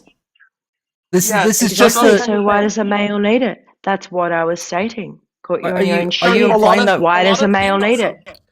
Okay, So can, again, do you know that an anal pap smear is a thing? yeah, so I need to clarify something. When we say This is standard pap fucked. smear, when we say typical pap smear, we are almost exclusively talking about the cervix. However, there are atypical pap smears. So if you're taking cells from the end of the vaginal canal, that is still technically a pap smear, even if it's an atypical pap smear. So yes, everyone typically should get a smear, a test from the cells at the end of the vaginal canal, that end of that vaginal pouch, whether you have a vagina or not. Which is why saying no males need the same type of pap smear. Yes, that's technically true. No male's going to need to get their cervix pap They smear. don't have a cervix. yeah, holy shit. Did you? It's Are you hearing anything I'm saying? Like, what the fuck? holy fuck that Do you not know dissonance. how biology Males works? don't have a cervix. So what the fuck are you speaking of? Yeah, so a pap Okay. smear, a standard, there are things called atypical pap smears, right? And they'll use smears from other parts of the body, just like an anal pap smear, like Cole was saying, or they would use tissues from the end of the vaginal pouch. That is not a cervix, but sometimes they'll still do the smear. It's not a typical pap smear, which is why it'd be disingenuous to say it's the same pap smear that a cis woman would get, or a woman with a uterus or a cervix would get. But no one's arguing that, right? Because you wanted to Exactly. argue that someone without a uterus or cervix would get a pap smear. No, they're not going to get their cervix pap smeared because there's no cervix in pap smear. It's a different kind of test, even though it's very similar. So All it's just kind right. of a stupid argument. Yeah, atypical mod break. If you're sexually active, you should be getting a pap smear regularly. It's really good at Even as a keeping your male. sexual health good. So yeah, Mhm. educate yourself on this, see your doctors, get the health care that you need. Yeah, it's generally a test for HPV. Or Yep. can be used for Instead, one. make sure that you bend over and cough if you're a male. So let Get me your ask you prostate this, Brittany. Why would males need to get mammograms if they weren't women? I thought women, only get mammograms generally. You've never heard of men having breast tissue? Yeah, but That's not normal. Oh, So well, wait, you're making some before sort of we- like claim about what is normal. What is normal? Men get breast tissue. Actually, all men have breast tissue. Wow. Yeah, but it's not All men recommended. have breast tissue. It's not generally All males recommended. have breast tissue. So that's actually a disingenuous Gynecomastia. claim. You've never That's heard of actually- gynecomastia? Yeah. So that's actually a disingenuous claim if you're talking about normality, because yes, it's everyone a has breast genuine tissue, but claim. having breast tissue in the rate that would cause or perpetuate the Gynecomastia. chances of that. Can you let me finish? Having breast tissue in the rates that would perpetuate the chance of breast cancer. Really? Why are you still interrupting me? Right. So having breast tissue that would perpetuate the chances of breast cancer is in men is not typical. That is not normal, right? So if you want to go by what's normal and what's not normal, then you'd have to exclude people with gynecomastia and other quote unquote males who have breast tissue. Not to mention the prostate thing is just not an argument because actually studies show that most trans women don't need to get tested for prostate cancer because the chances of getting prostate cancer is basically zero. That's actually incorrect. Any male needs to be checked for prostate cancer. Like, I know you're still young. I think, what are you, 27, What happens if you don't have a 28? prostate? You're very young. You do need to, males have prostates. No, Everyone actually has a prostate. Everyone not if they have it has a removed. prostate. Do you know what? Yeah, do you know what causes prostate cancer? You can't get that You know what removed. causes- Even females have it. Females just don't have it as No, they don't. large. But females No, they have a don't. prostate. No, they don't. Females don't. Go look it up. Go look it up.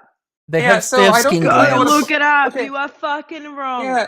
You So are females. So I don't think you know what a prostate is to begin with. So if you have prostate cancer, typically you need testosterone, which is why the treatment for prostate cancer on a large prostate is testosterone blockers. If your body is not absorbing or have testosterone free flowing in it, your chances of getting prostate cancer is basically next to zero unless you're allowing testosterone into your system. At that point, the prostate will start to function like a Skene's gland and actually shrink dramatically. A Skene's gland is not a prostate, although they are very similar. And if exposed to the opposite cross-sex hormones, will function very similar, but they're not the same thing. And it's insane to say women have prostates because they're in completely different spots, even though they perform very similar functions. Like, I don't think you know basic biology the way you think you do, and it's slightly infuriating. The amount of misinformation coming out of your mouth is kind of wild. No, the misinformation that's coming out of your mouth as you What link it towards your misinformation? own ideology. Yeah, All of it. You honestly, literally just if said that you- women don't have a Britt- prostate. Britt, You literally just stated that we. I am cutting you off, probably for your own good here, so you don't dig your hole deeper. Just to say, you are the one spreading misinformation, so much so. And if you just realized what you are not educated on and then chose not to open your mouth on those topics, we wouldn't have a problem with you. Maybe you are educated in some areas and you should go speak about those things. This is not one of them, ma'am. I'm sorry, but Dunning-Kruger really got your ass. I hate the Dunning-Kruger effect. It's actually just a bad thing to say because at the very left-hand side is when people have the highest they overestimate the most. Yeah, so just for context, the female It's so version funny of that a you didn't prostate. call out your own fucking friend for saying that a calf was a horse. I asked Who a makes small question. mistakes? No, you. Yeah, Oh my so- gosh, I didn't know Oh. something, and then Yeah, I so- learned. No, Just you to said a clarify- calf was a horse. So That's just to clarify, hilarious. I Cole asked and- if a calf was yeah. a horse. I didn't say No, a you calf was didn't. a horse. You I said that a asked. calf was. You said a calf was a I baby mean, horse. we could play So, that. Delilah, but- Delilah has a great guys- point. This isn't about horses. What the Guys. fuck are we bringing up horses again about? Okay, real fast. A Oh, couple so when things here, Yamna gets right? cooked, you So, don't like it. a few things here. Cole, at no point did they ask if a calf was a horse, nor did they say calf was a horse. Their specific question is if calf is a gendered term or not. That was their only question, right? And to our response was no, it's not. I'm going to it's not a interrupt horse because anyways. that's not true. Because afterwards I did, asked or at afterward, yeah. least yes, afterwards I Yes. did ask if calves were what like baby horses were called as well. Because Yes, I you didn't asked that freaking after. know it was different. Whoa. Yeah, you and you I asked that asked, and then I learned. Whoa, Yeah, crazy. so I just want to clarify that your original question was not is calf the term for a baby horse gender neutral? No, the original question, the very first question, was just is calf gender neutral, and then later you ask if it was a horse or not. The Skene's gland are two different organs, by the way. Like, they're two different glands. Did It's she not run, one. or what happened? I think she ran. Just got mad about listening to other people educate her, I guess. But sent them an also, like, invite. we don't have to listen to the rewinding anymore, so. The amount of, like, insane misinformation she's just lying about is wild. Genuinely. I hope she heard me when I said that Dunning-Kruger really got her ass, because Jesus Christ. But that's not even what I hate the Dunning-Kruger because it's often misrepresented, and what it actually says it is simply that people tend to overestimate their knowledge about subjects, except if they've like until they have like spent many years in the field. Like people with doctorates tend to not overestimate their knowledge. Yeah, and that's all that I'm saying about her, is that like what I said right before mentioning Dunning-Kruger was just like, if she just knew what she didn't know and then chose not to speak on those topics, we'd all be fine. But she doesn't understand that she doesn't know shit in, like, compared to the people around her in this space, and is still choosing to spread the misinformation and speak on it. And I mean, she can continue to learn and then get her head out of her ass and maybe not be so like bad about these conversations and actually have some education at some point. I'm not saying that she can't. I'm just saying that's not where things are at right now. And she's really saying things like I'm right, you're wrong. Like very clear statements on that front. And it's just like, no, you are too confident. You're overestimating it on this particular topic, at least right now. Yeah, she was on my panel before saying very similar things, which is why she knew my age. I don't know why she assumed I'm a trans woman, because I'm very openly non-binary. Especially It's on my so funny panel. to me when they just assume and are very wrong. Yeah, I don't know. It's a little weird to me that like she just makes a lot of gross assumptions that just not even assumptions, just like claims with no evidence or backing behind them. I really should have just pushed them towards the morals debate because it's pretty brutal for them, from my understanding. It's like it's just an auto lose for them. I mean, I feel like every debate with her was an auto lose because she literally didn't have a point for anything she was saying. Quite literally, everything out of her mouth was factually incorrect. Like, I don't think she said anything that's actually accurate, other than she was close about the terms for horses. I think that was the only thing that was like kind of accurate. You're very right. Me thinking back on that conversation, it was so bad. Oh my goodness. Yeah, literally nothing she said had any actual facts behind it. And it's and like, normally I can say, at least someone said something that was true. No, everything was wrong. Like for real. everything. And she pivoted, and we let her, and we followed her down her own bunny trails even to get like to really off topic things. But yeah, none of it was true nonetheless. Quick question. The Pip guy up here, was he a GC too? Yeah, to some extent. Poppy, whatever, yeah.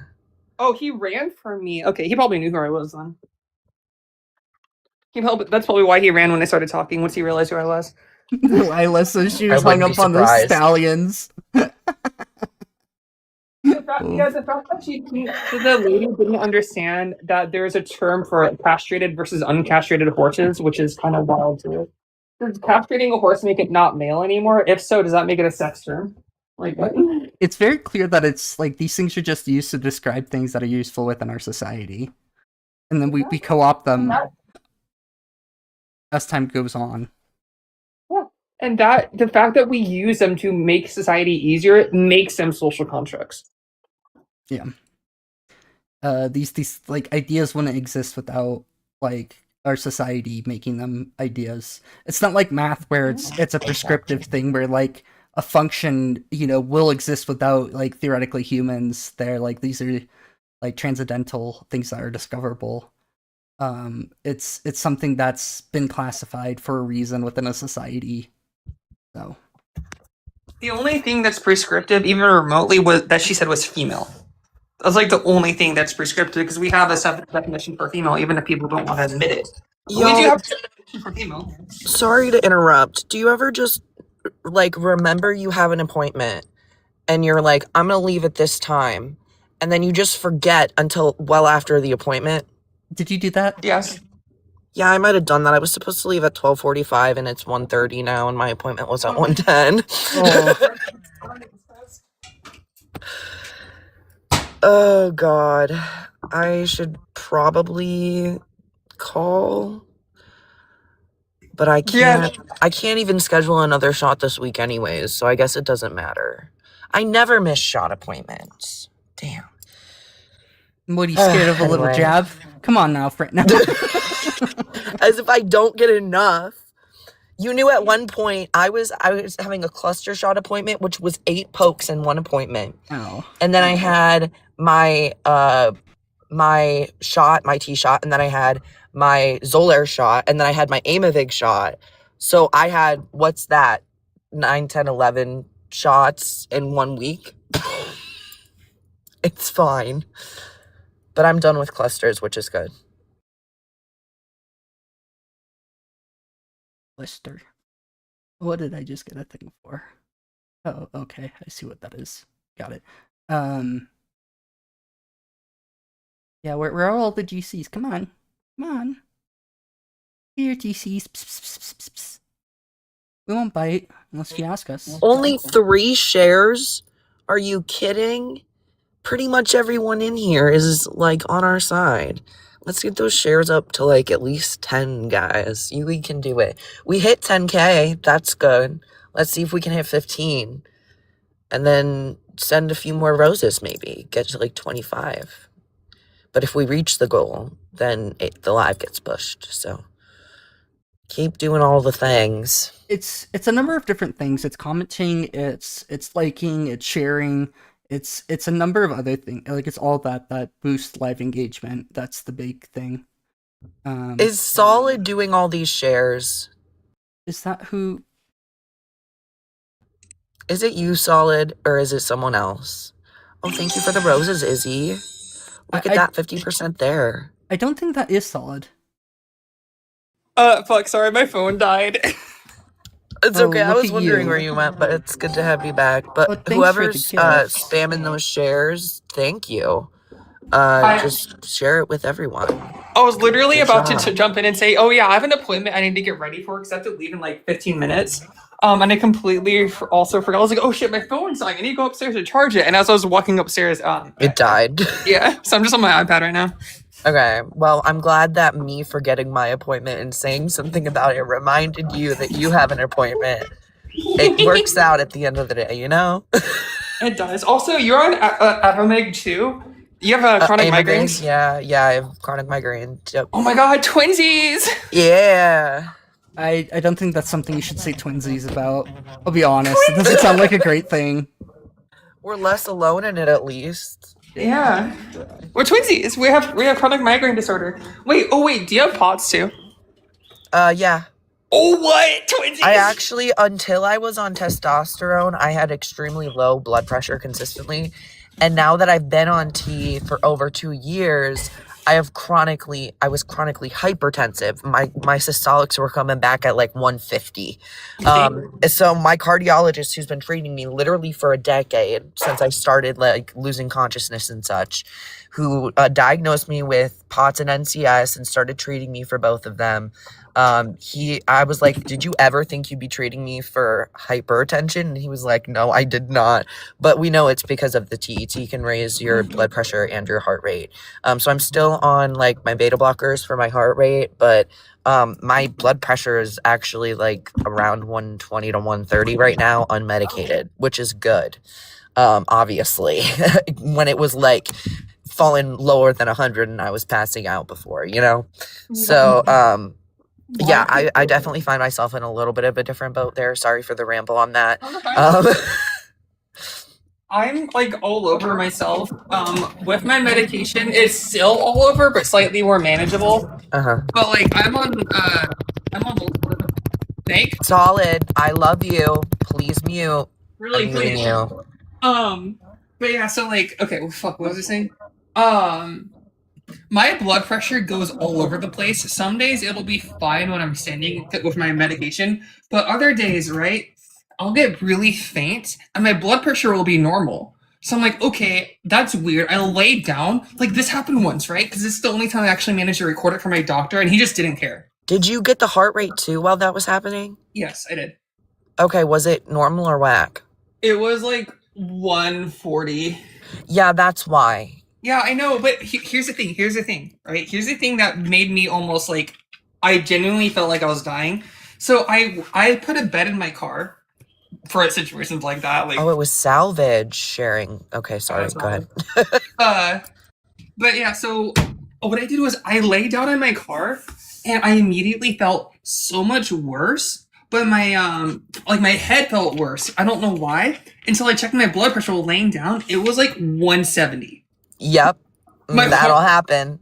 Yeah, and I was like, I told my doctor this, my heart rate was going down to like, it went down to like 110, 120 while laying down, but my blood pressure was staying around 170 to 160. And I told my doctor this, and he's like, yeah, it's normal. And I'm like, what the fuck? I thought my blood was gonna explode out my veins. Dude, it is awful having a blood pressure that high and a heart rate.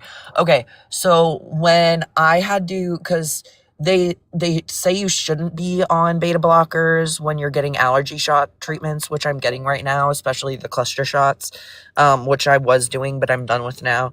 And so I had to get off of atenolol for a little bit, and I didn't have, now I have, it's Corlinor is the brand name, I believe.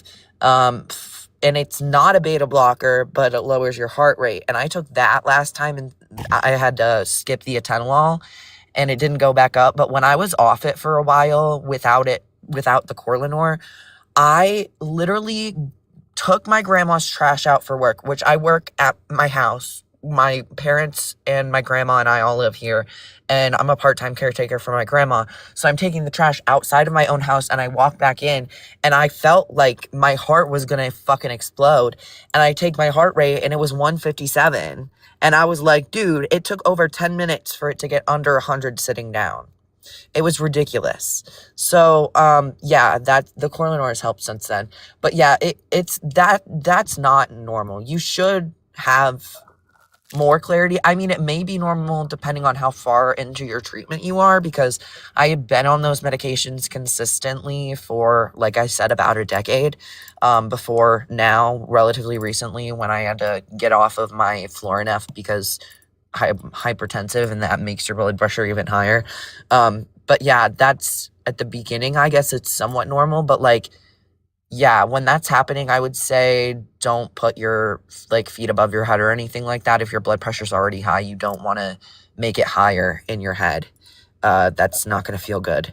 But that's my only like suggestion. But yeah, I do know, like, I've been to a lot of doctors and had access to like care that for certain conditions that I have is literally the top in like global research on these conditions.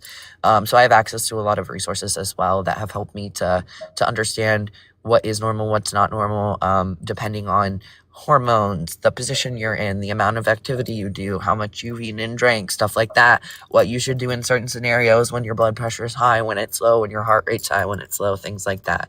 So yeah, it sucks, but sorry I rambled again. I do that a lot. Yeah, I just got a text about my visit that I missed. You're fine. I'm just genuinely jealous because, like, my care kind of is meh.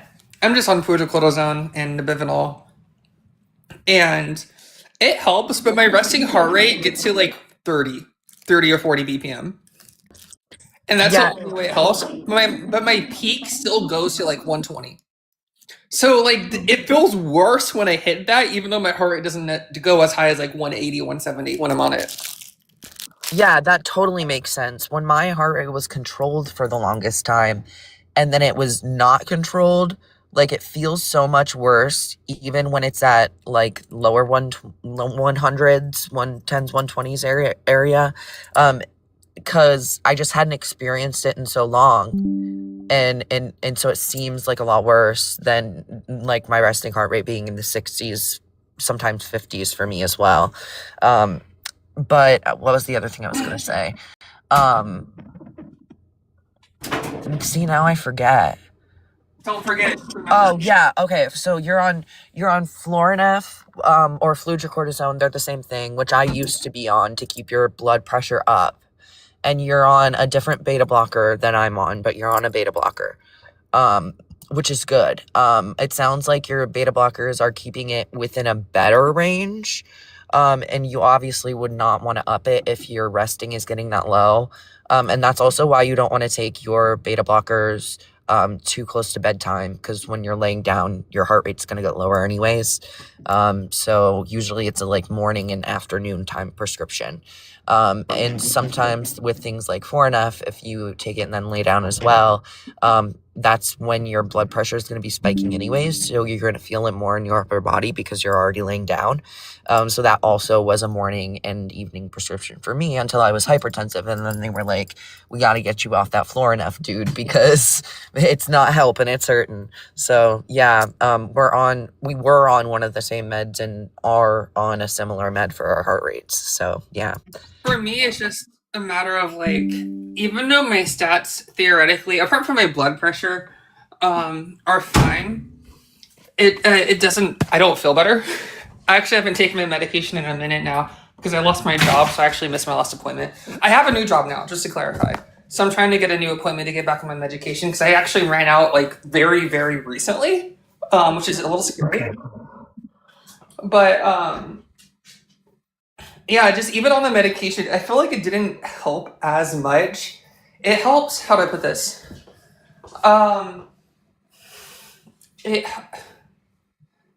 helped. I haven't fainted since on my medication, but like everything else is about the same. And my low heart rate has caused me to not fully faint, but have really bad presyncope while driving. And I told my doctor this, and he was like, "That's fine." No, I'm sorry. I'm not a medical professional, okay? But my cardiologist, who is one of the smartest people I know, he's been doing this for decades upon decades. He teaches at the University of Toledo. He is still like, he's technically pediatric, but I'm still like, if you become one of his patients while you're a minor, he'll keep you as a patient as long as you need to be a patient of cardiology, which is great. And at every single appointment, they give you this packet of paperwork to fill out, and he goes over it during the appointment. One of the main things on there is, have you told the BMV about your conditions? Do you get presyncope while driving? Do you know that you can pass out while driving? Basically, don't fucking drive if you're having that experience. If I get presyncope while I'm driving, I pull the fuck over and I get rid of it. First of all. Second of all, if it's a blood pressure related thing, I don't know if your doctor told you this when they prescribed the fludrocortisone, the Florinef. It will not work unless you are drinking enough water and eating enough salt. Because Florinef retains salt, which retains water, which will up your blood volume, which will up your blood pressure. So if you don't have even one of those three things, it's not going to work as well as it should be. And if it's a heart rate related thing, there are different ways to get your heart rate up while you're sitting that I would look into, and making sure that you're using the muscles in your legs to keep that blood flow into the upper part of your body, your heart, your brain, so that that low heart rate isn't causing you to lose that oxygen to the brain, giving you presyncope. Those are my 2 cents. It's definitely important, at least for me to say this for the live audience. If you have presyncope while driving, pull the fuck over until you don't anymore. Or don't drive if it's a consistent thing that you can't get under control. Because you can not only crash and hurt yourself, you can crash and hurt other people. It's just like, don't live and drive, you know? Don't have presyncope and drive. Don't have seizure auras either and drive. It's a safety thing. Yeah, don't be me. The only reason why I was doing it, and again, this is not an excuse, but I literally had no other option. I feel you in America, because we all need to be able to get to our doctor's appointments somehow, and not all of us can afford things like Ubers or whatever. But there should be like we have the opportunities for Ohioans with disabilities in Ohio specifically. And yeah, really quickly, everyone Yeah, I was gonna should have access to free rides if they're disabled to get to the doctor's appointments through an organization like Opportunities for Ohioans with Disabilities. So I would say look into that option as well, because you should have that option in your state. It's also a matter of I live alone and I work. Yeah, there's that too. And like I have to drive to my doctor's appointments, but like I said, like sometimes I have to pull over and stuff. And I did mention a couple of things that could help. If you're on a medication that requires things like water and salt to function, do that. And there are ways to get your heart rate up and to keep the blood in the upper part of your body when you're driving. So look into those options if you can. If you have to drive, please just have the utmost caution. It is not actually normal or safe. If you're anything like me, my solution has been to wear compression socks if I'm driving more than like 10 to 15 minutes. That's a huge help. It is. Okay, we do have a guest now, though, too. So, Sorry. can I get your age and pronouns, please? I'll invite them to unmute.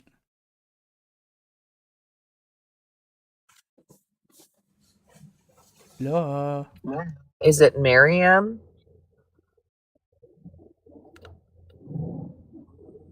Miriam, can we get your age and pronouns? Ren, do we need age and pronouns? Do you know how to unmute? Am I a real boy, Papa? They were unmuted earlier and definitely knew how to speak. It's just I guess they forgot how to speak. I'm going to drop you down. I'll invite you back Oh, they up. just unmuted on the way out. Oh. Did anyone else see that? I'll invite them Oh, back I saw up. that too. Fucking hell. Miriam. نعم أخي بليز هدية قفت مساعدة Could I get your age and pronouns, please? شارك سيمني قاعد بليز قفت I don't believe that's English. I'm not I sure have if an I'm auditory reading- processing disorder, so I can't tell either, but I feel like that was Arabic. You also have an auditory processing disorder? Twinsies. yeah. Twinsies! Hello. Miriam, did they mute themselves again? Yeah. Like, Are they starting this trend again? Remember that one time everybody joined and then teacupped and then kept doing it? Sorry, not to bring back that memory, but yeah. That was awful. Like, genuinely awful. I'm gonna. Well, I guess I have like 10 minutes before I have to actually leave, technically. We'll wait. If Miriam talks.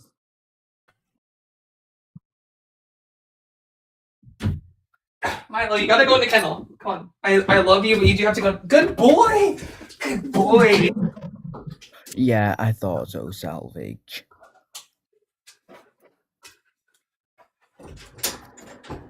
Okay, stay.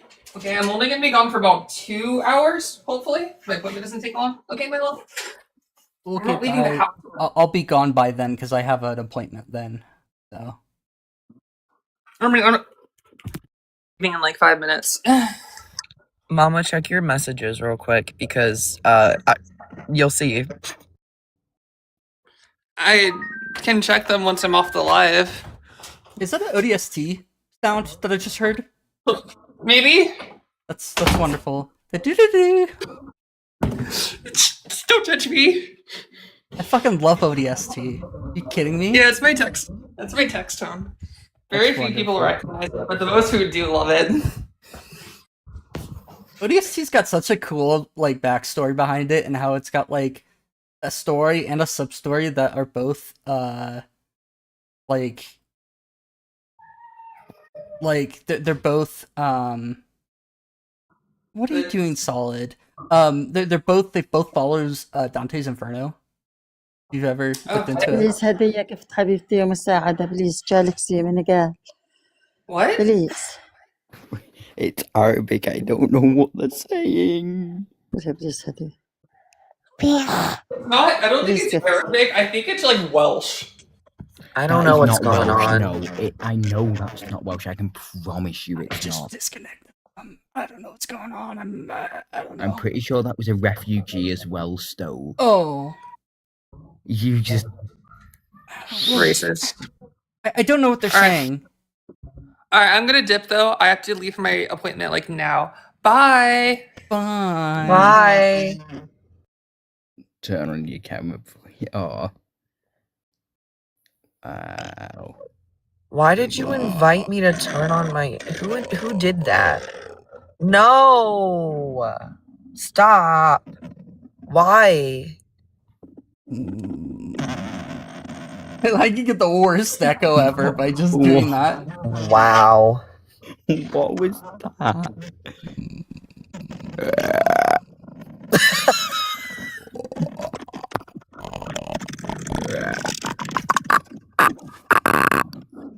I guess I'll just leave myself unmuted for y'all's entertainment. There we go. I wonder why I couldn't do it. I was doing it wrong. I didn't move my throat in the method it's meant to move.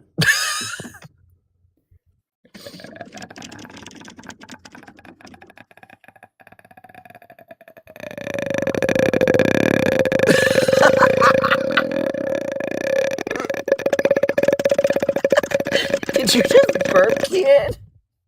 No, never. Solid also burped earlier, and it was a solid burp. I can't burp. Y'all, I went as well. Astrid's done. Just please stop. I'm sorry. You know how I threw up before I came on live? Mm-hmm. No, I didn't know that. I've thrown up 2 more times now. Oh my god, stop throwing up. I can't! I don't know what's happening! There's Yeah, nothing left in my stomach to throw up now, though, hopefully. So it won't happen again, ideally. It'll be bile next. If you've not got anything in your stomach, it'll be bile next. Oh no, Pop. Maybe there already was. Who knows? Because I was throwing up. I haven't eaten anything solid today. And I was throwing up solid, so maybe that's already the case. Why are you throwing up Solid Snake Kitty? Why did you eat him? I decided to have a snack last night. I traveled far and wide to find a Solid Snake Kitty snack, and I consumed her. Excuse me. I'm not a snack. I'm too ugly to be a snack, unfortunately. Unfortunately for you, we've been over this, and I'm gonna yell affirmations at you until you listen. You're gorgeous. I know this. You need to accept the facts. All right, Solid. Listen here. That's against TikTok terms and conditions. You're not allowed to be spreading misinformation. I can play that game too. It's not misinformation. It's factual. It's and misinformation. you better listen. You listen here. You're not allowed to do that. Stop with that misinformation. Listen. Facts are facts. I am not turning on my camera. I have proven things. Or these things have been proven to me. You just can't say these things and be in the right. It's not true. No, it is really true, though. I refuse to turn on my camera for that exact reason. Boobs. You're gorgeous! Wait, what's I've worse voice is that... cracked for you, okay? Wait, listen. A snack, a meal, an entire 7-serving dinner. Hey guys, you see, what's funny is that Cole's thing, it doesn't echo as much until you get into the lower register, and then it just echoes worse. Why is it always the lower tones that it seems to echo worse on? I don't know, I just think it's probably because... Okay. I'm gonna invite Gotcha up. Oh my god, Gotcha's here. Let's invite Gotcha. Oh, Brittler's back. Why are... Wow. What am I doing with my life? Come talk about it. What am I doing with my life, like, actually? Oh, I should have said to that woman that was up earlier. You can come up here to talk about it, gotcha. Why do you guys want to be a grotesque parody of a woman? I don't want to be. I'm not a grotesque parody of a woman. I'm just a guy. So I was trying to me, get him to come up to get the answer. What's to talk about? Your bigoted ideas? Because they probably are bigoted, I'll be honest. Bigoted is an understatement at times, but, you know. Stop rejecting it, Gotcha. I'm gonna spam invite you till you stop rejecting it. I hope you know. No, motherfucker, stop rejecting it. I'm watching you reject it. Do you even think you're speaking to any trans women?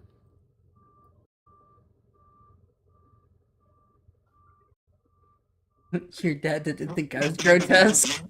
No! Damn.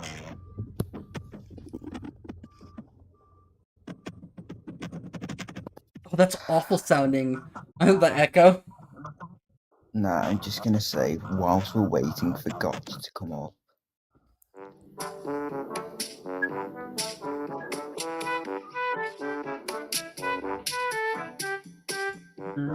Gotcha. Do you want to hear from trans women? Because it sounds like you do, and I don't know if you know this, but you're not speaking to trans women. Funny Thanks enough. for the follow. Dysfunctional dairy. How is dairy dysfunctional? Bro, what? Why did he just put... That's crazy. Wild. Well, you're here, but you're not on the panel, Griff. My question is, why is this guy too scared? Sorry. I don't know. I don't know why he's so scared. Like, he has questions. Just come ask him. You clearly have time, too. Dysfunctional diary, not dairy. Got it. Oh my god. I'll actually let it be one-on-one as well. That's the funny thing. I'll literally make it one-on-one. I don't fucking care. It's just, why is he so scared to come up? And get your ass up here. This is my word. No.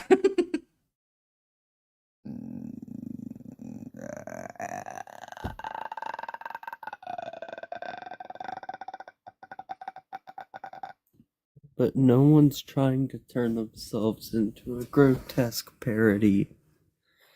The only one who's a grotesque parody is your argument. We've literally Gotcha. We gave you the answer. There's no one trying to do that. The only grotesque parody is your argument. It's like a grotesque parody of an argument. Hey, Selfish, are you trying to become a grotesque parody?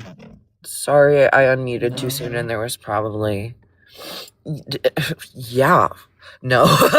You're gorgeous. We went over this. Anyways, so another quick mod break.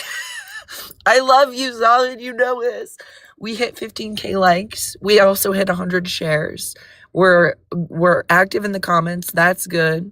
If you don't know what to say, just put some hearts, some flags, whatever. Wait. Share, tap that screen, get to 20,000 likes. And oh my god, don't do it if you're unmuted. If you're muted, then tap the screen. And then share. Let's get to 125 shares. You're telling me you want to silence me because I'm just too quick with my fingers? Damn, that's crazy. Apparently my fingers make everything too loud. Okay, I'm gonna mute so that I can tap.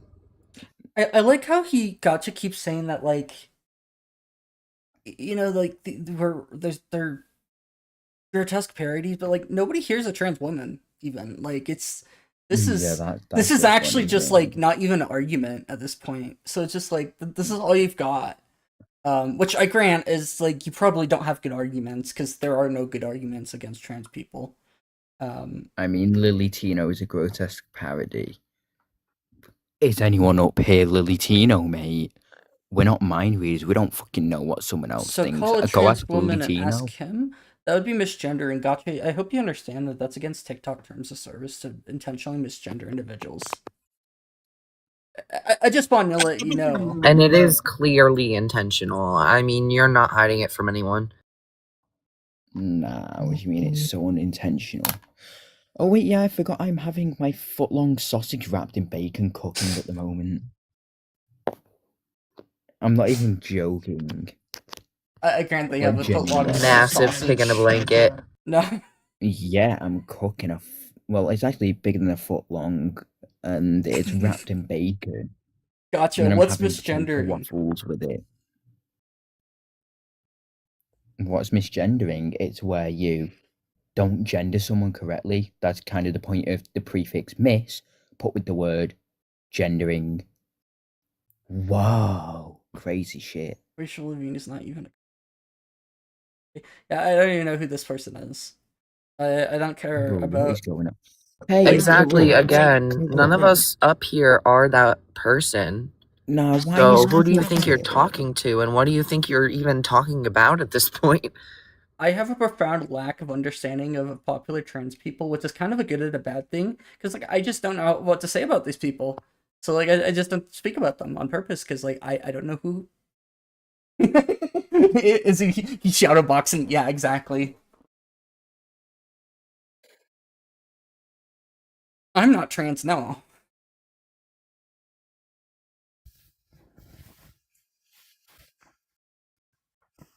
Gotcha. It's almost like people don't have to be part of a minority to support a minority.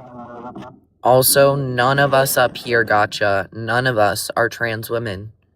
Isn't that crazy? None of us currently up on this panel or hosting the live are trans women, to my knowledge.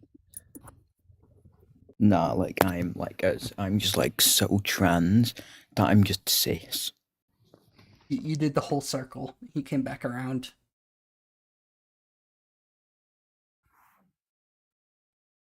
It's not a spectrum, it's a circle.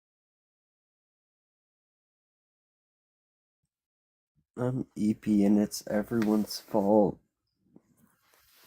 Did you sleep at night? Yeah. Enough? I fell asleep at 8, woke up at 5. That's a rarity. What time is it now? Oh my god, Cole, why is your echo getting 104. worse? Oh, it's our fault, I guess. You should, I don't know, drink some coffee? What were you gonna say, Solid? I said 1. That's a rarity for salvage, and 2. How the fuck did your echo get worse, Cole? I turned up my volume is probably why. Oh, okay. It's probably Well, not as bad now. I'm gonna be right back. I'm gonna go get that big, massive hunk of meat and then start, like, fucking shoving it down my throat.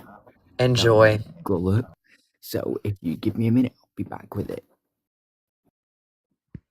We don't have By the answers. way, You don't have questions. What questions are you wanting to know answers of? Dude, got ya. Like if you have good, like actual genuine questions, ask them. But I haven't seen anything that's like. Ask them up here. We can discuss like adults. Oh, by the way, I've been watching the Netflix series Ragnarok. Pretty neat.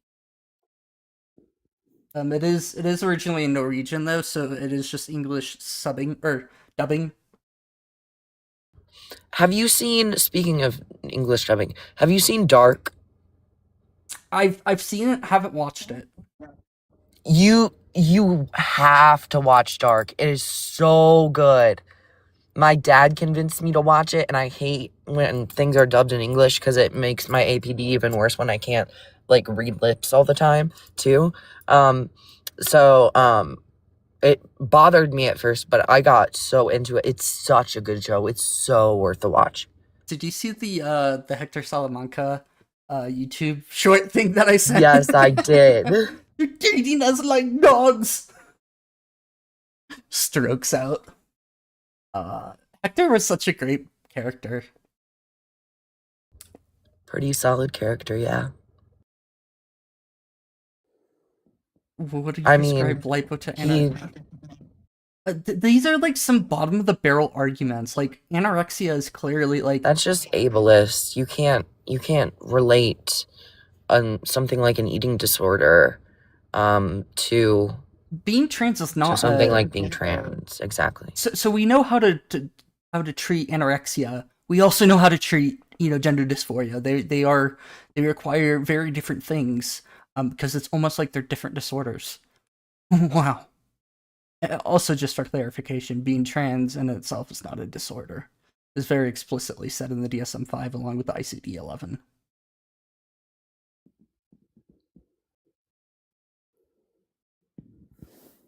And NRX identifies as big, so no.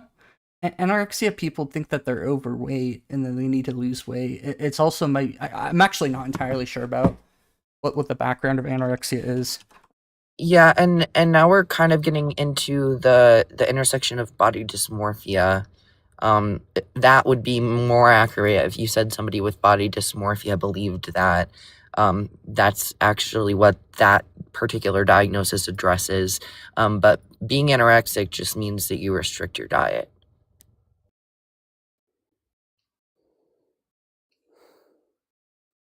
Yeah, and people who have anorexia. So there's some people who that might actually have anorexia that theoretically could still be a healthy weight. It is possible that people could even 100%. be overweight and have anorexia. It's the part of anorexia is Very that common, actually. No, so it's based off of personal weight history. It is possible to actually have actually eat normally and have a healthy body weight and still have anorexia. That is causing a problem. It's just that it's not causing it's not leading to problems.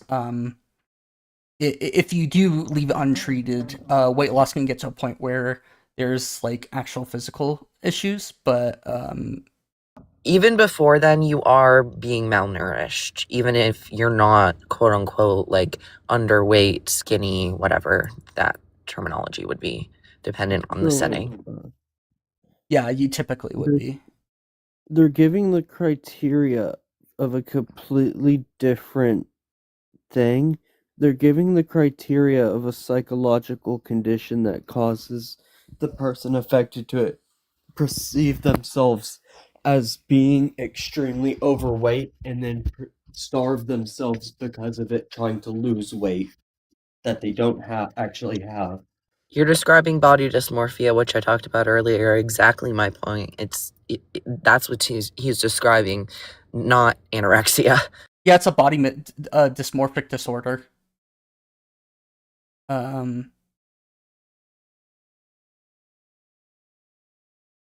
What do they even say for what is the treatments that they say?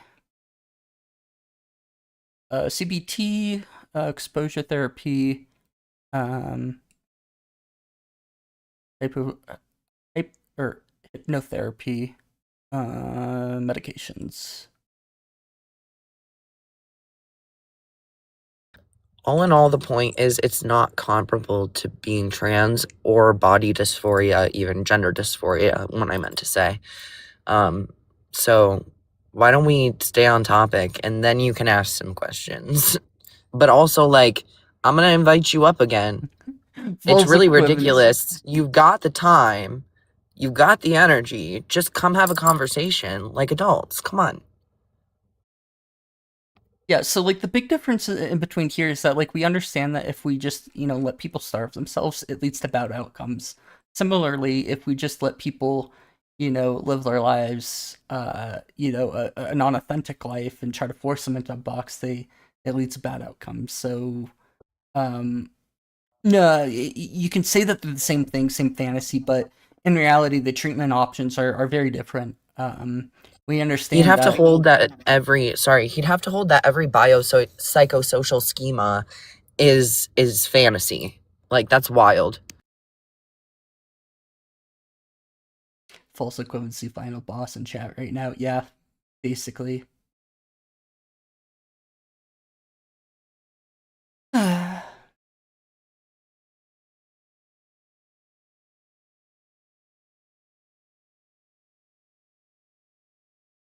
We have 1, 2. Do we have anybody in? Nope. Twitch chat and YouTube chat are dead. Nah. I mean, what's the difference? This is just what normally happens, but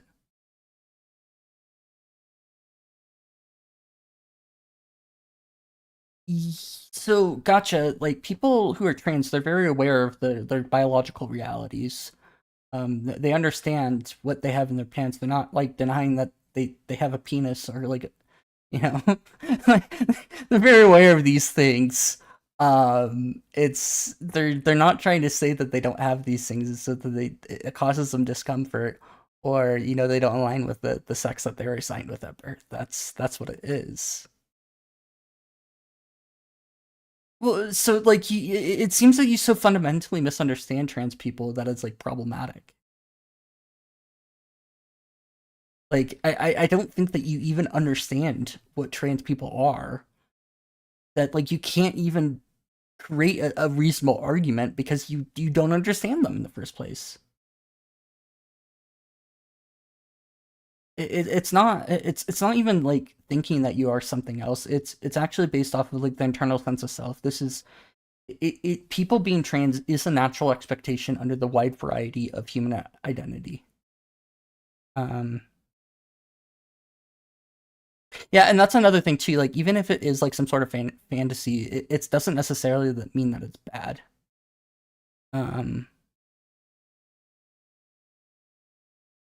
Absolutely. Thank you, Izzy and Lung Failure, for liking the live.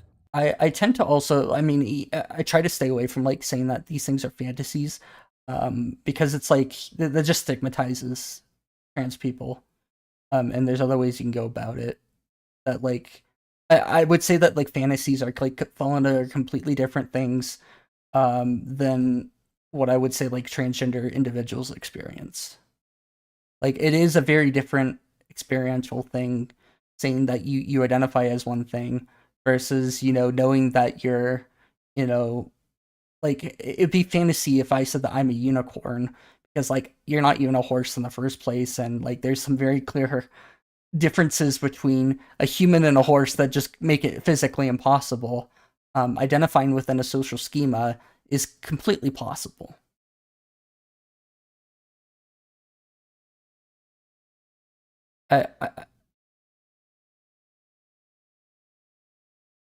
No, I wouldn't prescribe bleaching your skin to somebody who wants to be change the color of their skin. That would be like the only there's a number of conditions where like you lose pigmentation in your skin, and sometimes it can help just like even out your skin, but that's like a completely different thing.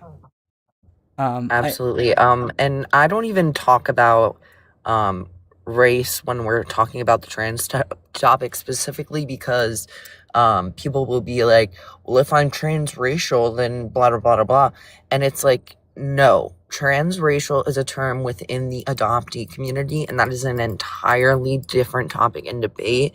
And we don't want to end up conflating the two or only speaking on one when another should be spoken on when things like that are brought up. Being transracial in the way that you're trying to represent it is just simply not a thing because of rape being a social construct based on phenotype. It's based off genetics, almost entirely. Well, that's what gives you your phenotype. And it's typically based off of what you can see, which is why I say that as well. Whereas gender is a biopsychosocial schema, and you can't really relate those things. It's just non-analogous. That's the symmetry breaker. And other than that, I don't speak on it for that reason specifically. Yeah, you could be like you could identify with a different culture, but I don't think you could identify with a different race, because race is like absolutely. When people say that they might feel a certain way, like it might be some sort of like body dysmorphia where they feel uncomfortable with the color of their skin, and that I can like maybe understand, but it's not like yeah, we get into colorism at that point too, and that's just a whole nother discussion as well. And like it's just not something I like. They could very well be that people, might feel, um, like they might feel more comfortable if they had a different skin color. It's just not something I'm informed enough to speak of to say that this is something that actually exists, and that like medically would treatment would be to help out with that. This is a completely different topic, and it's if there is like a medical consensus on this, that's a different thing. It's very clear that there is a medical consensus about what how we treat transgender individuals, and how to help things with gender dysphoria. Like the way to treat gender dysphoria is with affirmative care.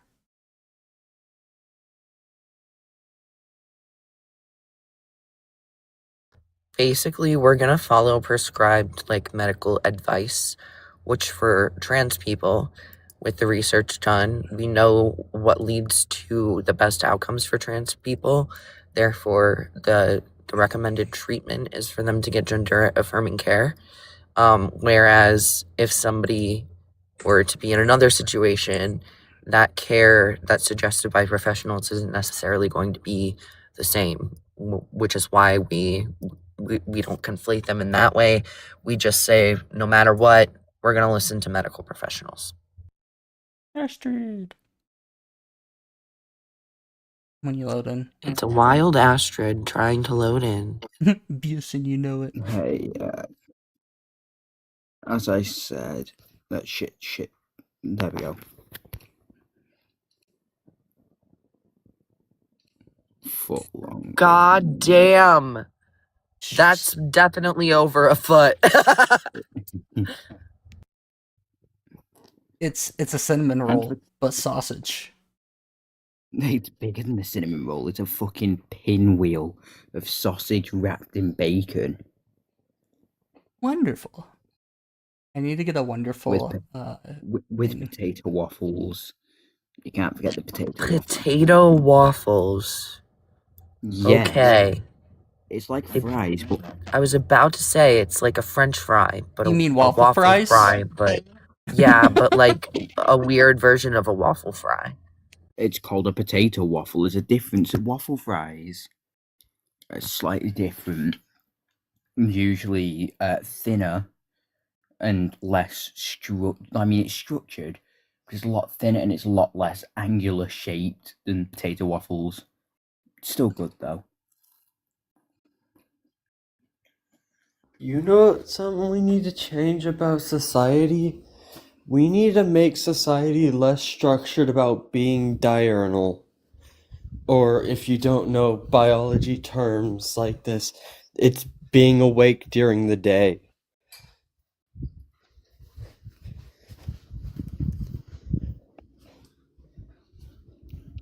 Yeah, naps are important, and some societies actually are structured around that. Not just that, we also need to have some sort of... Because humans are one of the rare cases where the entire species isn't strictly diurnal or nocturnal.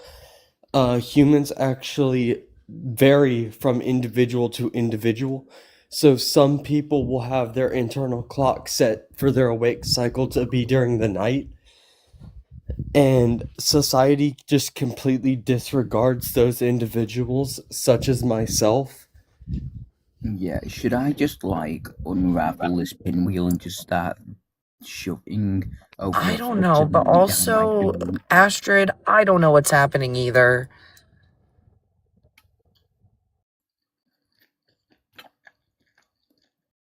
Yeah, I don't know either.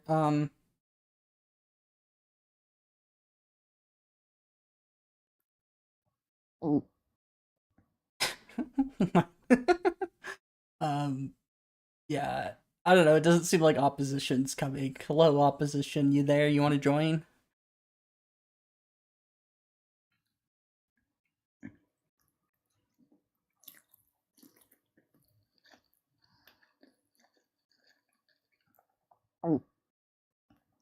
Plug. You think you bully got your way? Let's see. Are they still in the comments? No, they ran. They're gone, I think. Oof. Hi, Ashlyn. I didn't know you were here. What's up? Ashlyn's been lurking this entire time.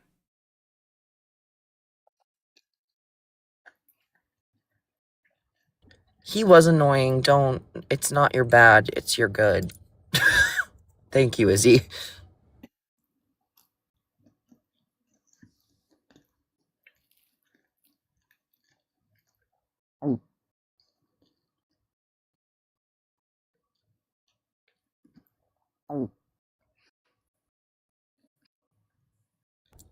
We just subtly hear Solid Snake Kitty deep throating a giant sausage wrapped in Oh bacon god, in the why did you have background. to say that? I think it's working now. Because it's what's happening, I guarantee you. We can hear you, Astrid. Hi, you made it up. Yay. Trials and tribulations. What's up?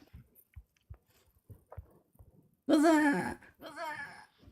What's up? Okay, cool. Snake, I can't take that. No,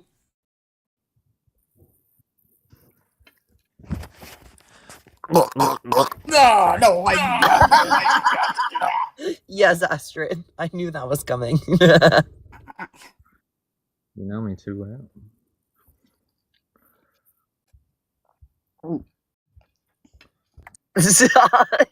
I'm gonna have to mute you. Solid, this is... Oh my god. My auntie gave me a bunch of her old earrings.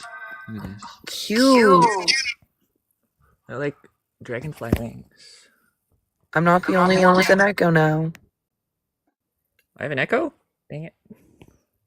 I think. It's hit miss on when people echo. Did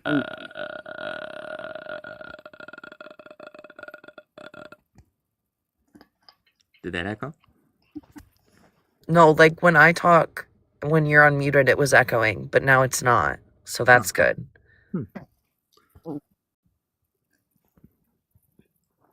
Not now. I just got a new tablet. Cool. And the earrings are very pretty, by the way. There's the echo again. Fuck. Yeah, that was some pretty brutal echo.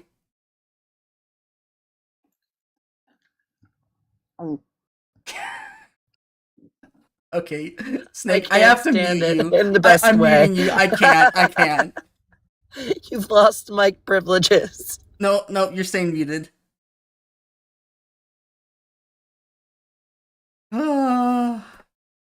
Like it's fine usually, but the Apparently the gooning is too much. No gooning allowed. Connie will beat us.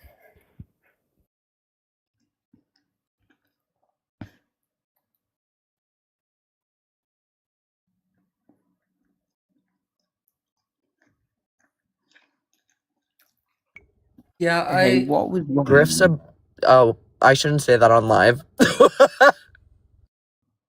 What's wrong? What do you mean by what's wrong? It's the little gulps that are... They're a little weird sounding. No, stop. Hey, what's wrong with? I'm just gonna... By the way, I was taking the piss. That was me. I was doing that purposely while Look. eating it. I could eat it the whole time without gulping. I was just doing that to eat the piss. Although you don't have to worry about it anymore. I've basically finished it.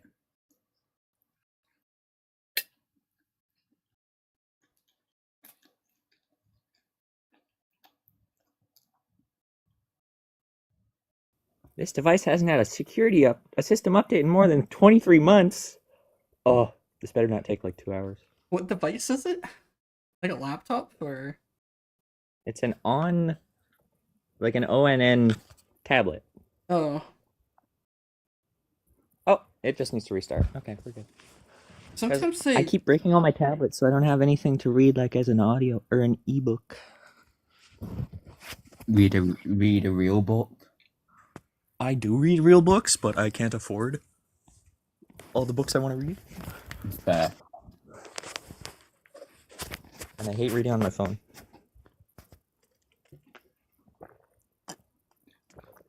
Is it bad that I already finished all of it? No, not necessarily. Riley, did you just meow? Oh, sorry. I'm unmuted. Also, I think I underestimated it. I thought it'd only be a foot long pinwheel. It was definitely much longer than that.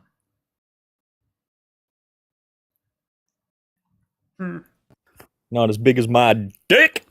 I was waiting for that joke the whole time. I was joking like deep throating the entire sausage at once. This has become goon chat. I'm uncomfortable. Honestly, my brain just like entered that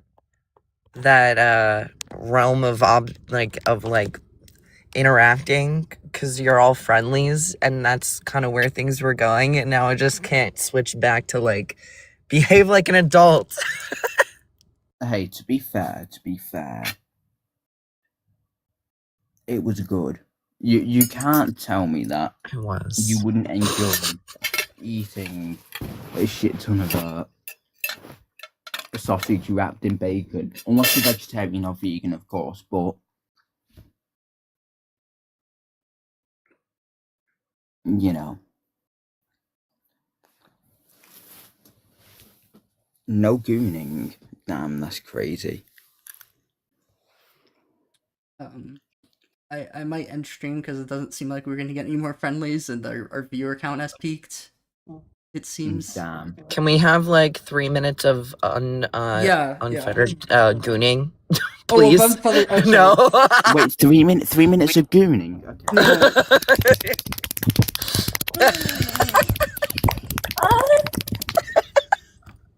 What have I done?